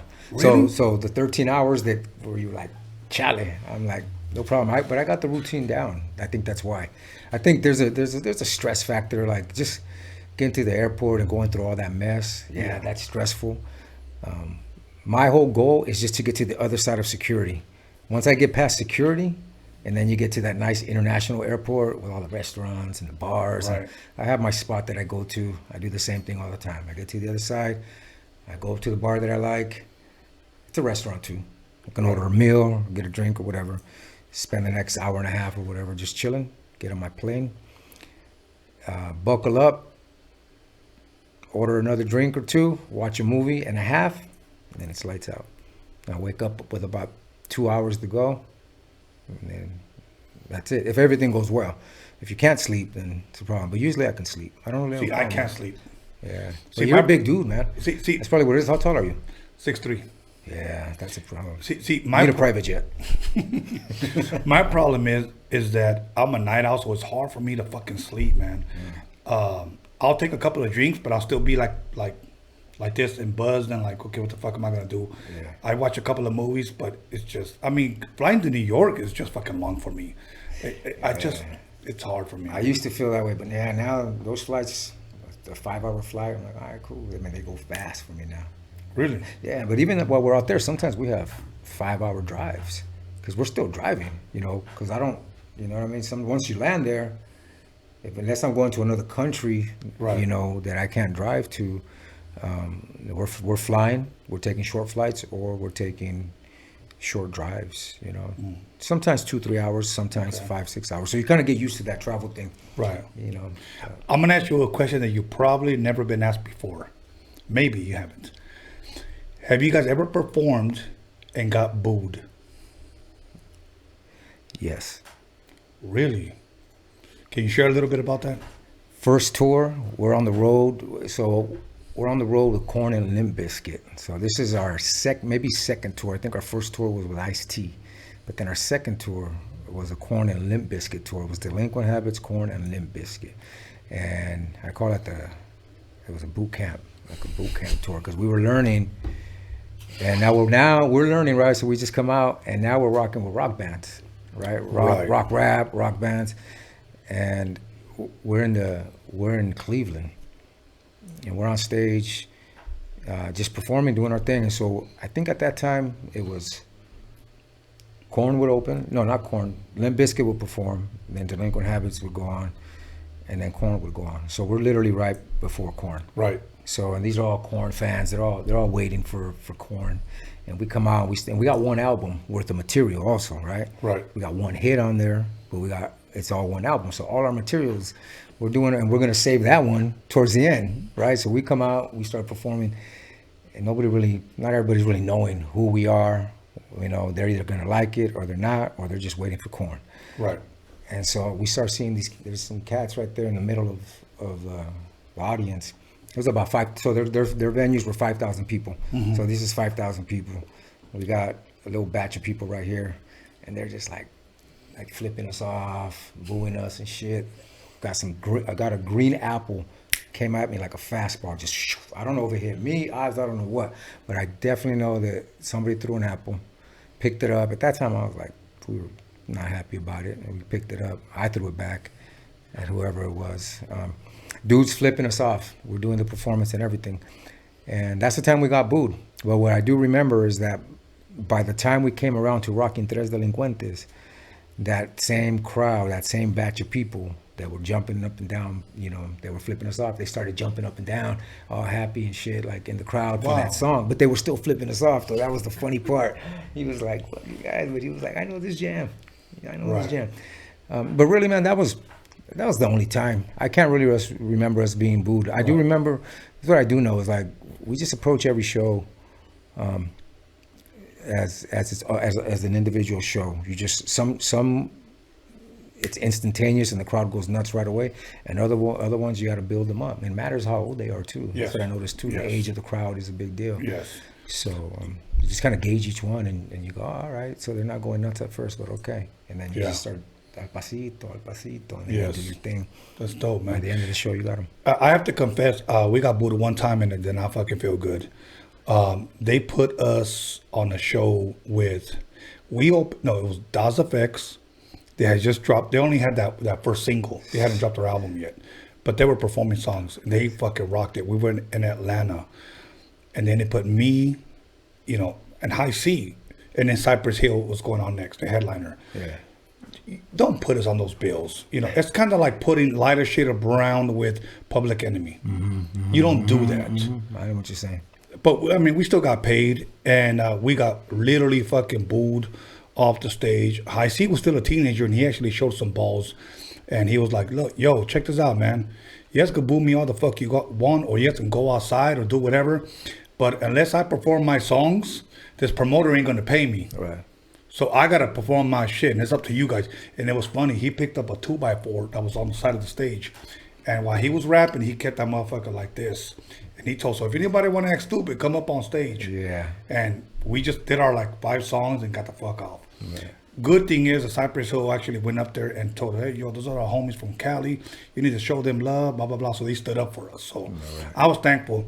The next day we flew to Sacramento and we did a Halloween party and we rocked that motherfucker. You know, it was dope. But yeah, we got fucking booted and it does not fucking feel good. I bet you couldn't wait to get the next show then, right? Because you know how that goes. You have a bad game, you can't wait for the next game. Exactly. I mean, it kind of feels like losing all your money in one night in Las Vegas. So you're walking around with your fucking pockets empty, looking on the floor to see if you can find a fucking quarter. That's how it fucking feels. It feels terrible. But I've been there, done that. But you know what? It was funny because I told Steve Yano this story because he wasn't able to go with us. And I said, man, we got fucking booed. And he said, Tony. He goes, you know who else got booed? One of your favorite artists. And I said, who's that? And he goes, Prince. He got booed at the Coliseum opening up for the Rolling Stones. There were shoes thrown at him. That's what he's talking about. And then I was like, fuck, that is very, very true. If people don't believe me, go look at it, Google it. Prince gets booed here in LA opening up for the Rolling Stones on his Dirty Mind album. And what did that do for you when he told you that? Did it work? Did it change your whole mindset? It kind of worked. Even though I still love Prince, it kind of worked. But I was like, it changed from me to him. Like, they did that to fucking Prince? That's fucked up. Yeah. So I don't even think about myself anymore. But the next day we were in Sacramento. And you know who opened up for us? Jodeci. Oh, Jodeci opened up for us and we rocked that motherfucker. That's tight, man. Yeah, man. What was it like for you, man? Because, yeah, man, you got a crazy history, man. It's amazing, like, where you came from and how you started. And all that with the mixtapes and all that. So that was so Dre actually hit you up and was like, take over doing the mixtapes? Because he's like, at the swamp meet. I got bigger fish to fry. He had other shit to do, kind of thing, right? At the swamp meeting. How old were you at that time? 19. You were 19 years old. 19 years old. And and I think I was kind of late into the game. You know, even though you were already DJing by then, right? Yeah, I was already DJing. The first time I ever went to a nightclub, I was 11 years old. Okay. And but the first time I ever won a battle of the DJ, I still remember the day, and I still have the trophy. March 24th, 4 days before my birthday, 1988. First time I won a battle of the DJ. You know who was supposed to enter that? And he was here, and he shared that with me, Sinful for the Mexicans. Which I never knew he was a DJ. Okay, right. I never knew. Right, I didn't know that either until I saw that interview. I seen that interview. Yeah, he told me it was supposed to be the king of the harbor area. And he didn't make it, but I won that night. And so I worked with Steve from from 11 to 13 years old, and then I didn't see him till 1987. So I was about 19 at the time, or I had just turned 19. And I had saw Dre back there. Dre was doing the mixtapes from 84 to 87. Dre was still doing them, but in late 87, Supersonic had just dropped. They had just did, Steve had it, but it wasn't out for sale yet. He had kind of like the test pressing. And he had told me, we're going to put this on our first album. Acetate. Yeah. He said, we're going to put this on our first mixtape. It's called Breakdown, or you can call it whatever you want. It's got to be relevant. Okay, cool. So I did that. We had JJ Fan rapping on it, which to me was like, you know, it was dope. I didn't really know who they were or who they were going to become, but they were rapping on my mixtape, you know. And people always tell me, you know, how was it working with those guys? People have to understand that Eazy-E wasn't Eazy-E yet, you know. Ice Cube wasn't Ice Cube yet. Dre, I knew him from the World Class Wrecking Crew. So when these guys would come to my house and rap on my mixtapes, one thing about them, they were always real professional. And I know a lot of people like to say that Eazy-E couldn't rap, but let me tell you something. Whenever he came to my house, he had no problem writing 16 bars. You know, he was a lot better than what a lot of people give him credit for. Okay. You know, but when they started to take off, that's when Dre told me, you know what, I'm about to go on tour. I'm about to start working on the Michelet, the DOC, the JJ Fad, and blah, blah. Well, not the JJ Fad, All in the Same Gang album, whatever. I need you to take over the mixtapes. And that's pretty much when I took over the mixtapes, but they still somewhat rapped on them, you know. And then when he stopped rapping on them, I hooked up with High C in late 88, and he was selling at the Swamp Meet. And Steve said, go talk to him. He's the guy that wants to rap on the mixtapes. Dr. Dre and those guys can't rap on them no more. So I met High C, and that's when my relationship started. We started doing mixtapes. We got a record deal with one of the biggest record labels in the world, which we weren't even trying to look. And I always like to say this because, you know, I've always been a very humble and modest person. We weren't looking for a record deal. I was just a mixtape guy. I was just a DJ guy. That was it. But when we got a record deal, I was pretty much forced to become a producer. Okay. And did I ever want it to be? I don't know. You know, I didn't know what it was. Dre taught me how to work the drum machine. Jinx, pretty much his cousin, brushed me up on my skills on the SP12. And DJ Quick, whom I met a year later, 1989, he was 19 years old, gave me all of his sounds, his entire collection too, his kicks, snares, hats, you know, whatever. Give me everything. Mm-hmm. So I pretty much like to say I learned from the best. Okay. You know what I'm saying? I wish I could have produced. I mean, I wish I could have pursued my producing career, but I just love DJing so much. And then there was a time where I started having kids, and then I just said, I'm going to step away from this shit. Mm-hmm. And I did. Okay. But I don't regret that, because to me, my kids are more important than this music shit. This music thing will always be here. You know, Kemo, you can leave and you can come back and it's still here. Yeah. Yeah. You know, so. Yeah. No, that's amazing, man. That is amazing. And what about, like, is there anybody that you would like to produce today, or anybody that you didn't get a chance to work with today that you say, I want to get with this new artist or an artist from way back that I didn't get a chance to work with? Yes. Anything like that? There were 2 songs that I did that Hollywood Records were going to pay Dre and Cube. I had 2 separate songs. Queen had just signed to Freddie Mercury, signed all his music to Hollywood Records pretty much right before he died. He pretty much just said, you know what, I'm going to pass away. Let me sign my last album. Okay. And I'm going to also, like, Disney owns all of Queen music. Okay. All the music, yeah. So what they did, they said, fuck it, we're going to make money. Tony, we're going to give you a budget. We're going to let you do remixes of any songs you want. So I chose We Will Rock You and a song called Dragon Attack. And I wanted Q to rap on the remix of Dragon Attack. He had said yes. And Dre was going to rap to We Will Rock You. But he was right in the middle of doing the Chronic album. Okay. They were almost done. And he told Steve YANO, if I do this, Steve, if I rap for you on this song that Tony produced, this is going to be the last favorite. Like, this is it. So Steve was kind of like, okay, hold on, because he still wanted that favor later on down the line. Yeah, no shit. You know. So I said, okay. So Q wanted so much money, they weren't willing to pay him, so it never happened. So I wish I could have done it, because I did produce for them on the mixtapes, right. Just throwing in breaks and beats and shit like that. Yeah. Now, today, there's a kid named Cujo the Savage that I want to work with. What's his name? Cujo the Savage. Oh, you interviewed him? Yes. Already. I want to work with him. He's 25 years old. All right. He's a very humble kid. And I think he needs more of a mentor than anything else. And hopefully I can help him. You know. Right. So is that in the works? Is that something you're gonna do? We're gonna meet soon. Okay. Over some pozole, right. And we're gonna talk. But let me tell you something, Kemo. I still want to work with you, because in 2005 you came here, and I showed you a beat. I know you pretty much briefly remember. Now I remember. You know. At first I didn't, but then it all came back to me. But yeah, I wanted to work on a song with you and Sinful from the Mexicans. But one day I want to have you. And me and my boy John and my boy DG are in pretty much writing the script down for a documentary that we're working on, and we want to interview you and bring you on, and you know, certain. I don't want to lay it out too much. Yeah. You know, just call on me, man. It's been a while since we sat together, but this has been a lot of fun. But let me know. Let me know, man. And, most definitely.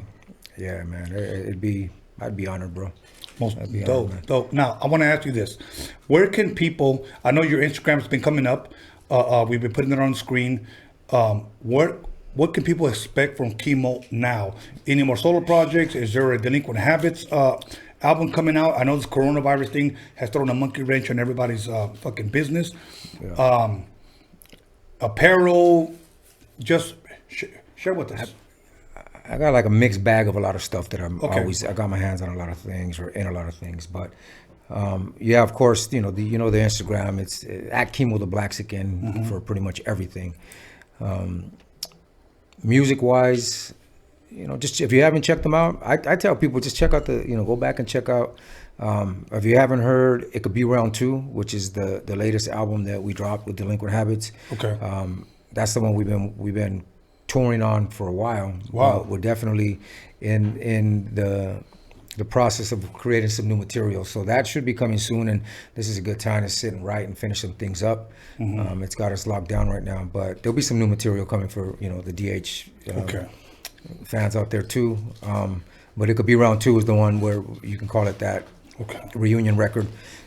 Just going back to the work that I've done, I got you that vinyl of the yes. It's called Ugly at Times. That's me and God Forbid. So if you haven't had a chance to check that out, pick that up, Ugly at Times. I just dropped a video for a song called Random Thoughts, which I did with Loretta Vamps. So you can check that out. That's available now. And then just check out the old records. You know what I mean? All the way. I mean, this is what I trip on the times now. That music a record would come out and then would kind of just go away, right? If either it did well, and if the label liked it enough, they're gonna reprint it, right? And that was it. They reprint it or they don't reprint it, and that's the end of the story. What happens now is the music gets to live on forever. It just lives on forever. So even though you may not be making as much as you were when you were selling the music, now you can get on Spotify and it lives on forever. So check out Simple Plan. That's the first album. Not So Rich and Famous is my second record, and Upside of Struggle is my third solo. And then there's that God Forbid EP. And check out God Forbid. Also, he has an album called Jesus Chrysler. Check that out. Check out Sicko Soldado. I have a label called Dead Silence Records. Sicko Soldado. Sicko Soldado. Shout out to my brother, Sicko Soldado. Check him out. Check out Breezewell La Conecta. And check out Jay Unico. And check out my man, Jay Matic. And check out Delinquent Habits. And check out the book that me and my wife wrote. It's called Lennis and Smokey, Live Green, Recycle. And check out my clothing brand. It's called Joint Marca Fina. It's a unity brand. It's all about Unidos. And this one right here, tell me about this one. So that's a little shirt from our collection. It's called Los Angelitos. When we first relaunched. So I had Joint since 1998, called Joint Clothing. I evolved it into Joint Marca Fina with the JMF now, and that's one of them. We have a couple of different with that kind of sports script, everywhere from El Californio, Los Angelitos, El Borracho, El Soldado, different ones like that. This is another one. So these are all ours. So you can check that out at jointmarcafina.com. Okay. So I stay pretty busy, man. I love busy, it.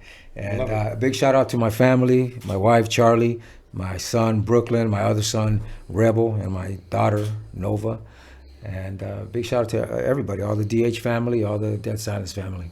Thank you for having me on, though, and thank you for the opportunity to talk about this. Well, no, thank you for allowing me to interview you. And hopefully we're not done. I would like to invite you and Ives, so Ives is watching. I'd like to schedule you guys to come back as Delinquent Habits as a whole and talk about the third and fourth album and, everything else. Yeah, absolutely. I mentioned it to him that, you wanted to set it up like this first and then kind of blow it up to that next level. So we'll let's schedule something. Most definitely. We'll definitely do that, man. And if I ever fly out of the U.S., I'll let you know, man. Yeah, man, I can give you some tips on how to do that, man. Please. I'm going to wait us on Wednesday with my special guest. Right on. Appreciate it. Because, okay, real quick. First of all, I want to thank Kemo. And I truly, truly appreciate him coming. I know the first time we had to reschedule, things happened. I know. I'll tell you why. I was feeling sick, and I didn't want to get you sick. I woke up, and I was like, I think I have a little bit of a fever. And we were already in the little corona thing going on. Right. So I was like, you know what? I just didn't want to say, hey, man, I think I might be sick. So I said, you know what? That's why I canceled. Okay. Because I didn't know what was happening. And I woke up that morning feeling that way. So it was a last minute situation. But I was thinking of all of us. Next time, un cafecito y un pocelito. Yeah. Then you're good. Oh, I felt better by 5. I didn't know. All good, you guys. But you know what? He made it. He kept his fucking word. So all you guys that were talking shit, váyanse a la verga, güeyes. Anyways, other than that, but I meant that in a nice way. Other than that, let me go ahead and give a shout out to my boy John motherfucking Elkins. Make sure you guys follow him on John motherfucking Elkins on IG, on Instagram, okay? If you guys want to know about the anal bleach, it's there. If you guys want to know about the coochie glitter, it's there. You guys want to know about the stripper body spray, it's all there. He'll eventually be selling a stripper pose, okay? But first, you got to ride his pole. But anyways, other than that, my boy Daniel DG Media Clips, my boy Roger, who got stuck in Peru. Anyways, my boy Julian, thank you for showing up. He's a Raiders fan. I don't really like the Raiders, but I stomach him. Okay, little guy, Meta de la Mama. Sandy Pants, let me go to announce she's going to be starting her new podcast. She found a home. So everybody that knows about her, subscribe to her YouTube page. What's your YouTube page called? Sandy's Insight. Sandy's Insights, okay? Make sure you subscribe so when she goes live, you guys will get the notification. And Noel, how you doing, Noel? Everything good? What's up? Just happy to see the interviews always. Yes. Noel's an R&B singer / rapper. I think she's better as a rapper, my opinion. But sooner or later, we're going to have her on here, and you guys will be able to see her. Other than that, Wednesday, I have one of the most highly anticipated interviews of 2020. I think we're like 4 or 5 months into the year. But one of the most highly anticipated interviews of 2020. You're not going to want to miss it. This one should be pay-per-view, okay? But I'm not going to charge your silly ass. Just make sure you buy me a 12-pack of Modelos and we're good. Other than that, I would like to thank me. Make sure you subscribe. And everybody watching, make sure you get a YouTube account and subscribe to Tony Vision, okay? Just if there's no button, just hit the word subscribe and you subscribe. I'm trying to hit 20K subscribers by the end of May. I'm already 15. I'm on my way to 16,000 subscribers. But make sure you guys hit that subscribe. Wednesday, I will give you a little bit more information on, John, what was it? I forgot. The GoFundMe. The GoFundMe. Thank you, Kemo. The GoFundMe. But we're not going to ask you to give until you guys know what you guys will receive. And believe me, it will be beneficial because we're going to start production. But we can't start without a budget. The mixtape CDs will be out next week. And I'll be putting up a post so you guys can go out there and buy. But once again, the Roadium Mixtape documentary, directed by me, filmed by John Elkins and my boy Daniel DJ Media Clips. Nobody has said that this shit is whack. No one. A matter of fact, I continue to say I put it up against any West Coast hip hop documentary. Okay? And if you don't like it, I'll give you your motherfucking money back. Other than that, see you Wednesday. Have a blessed night, and we'll talk soon.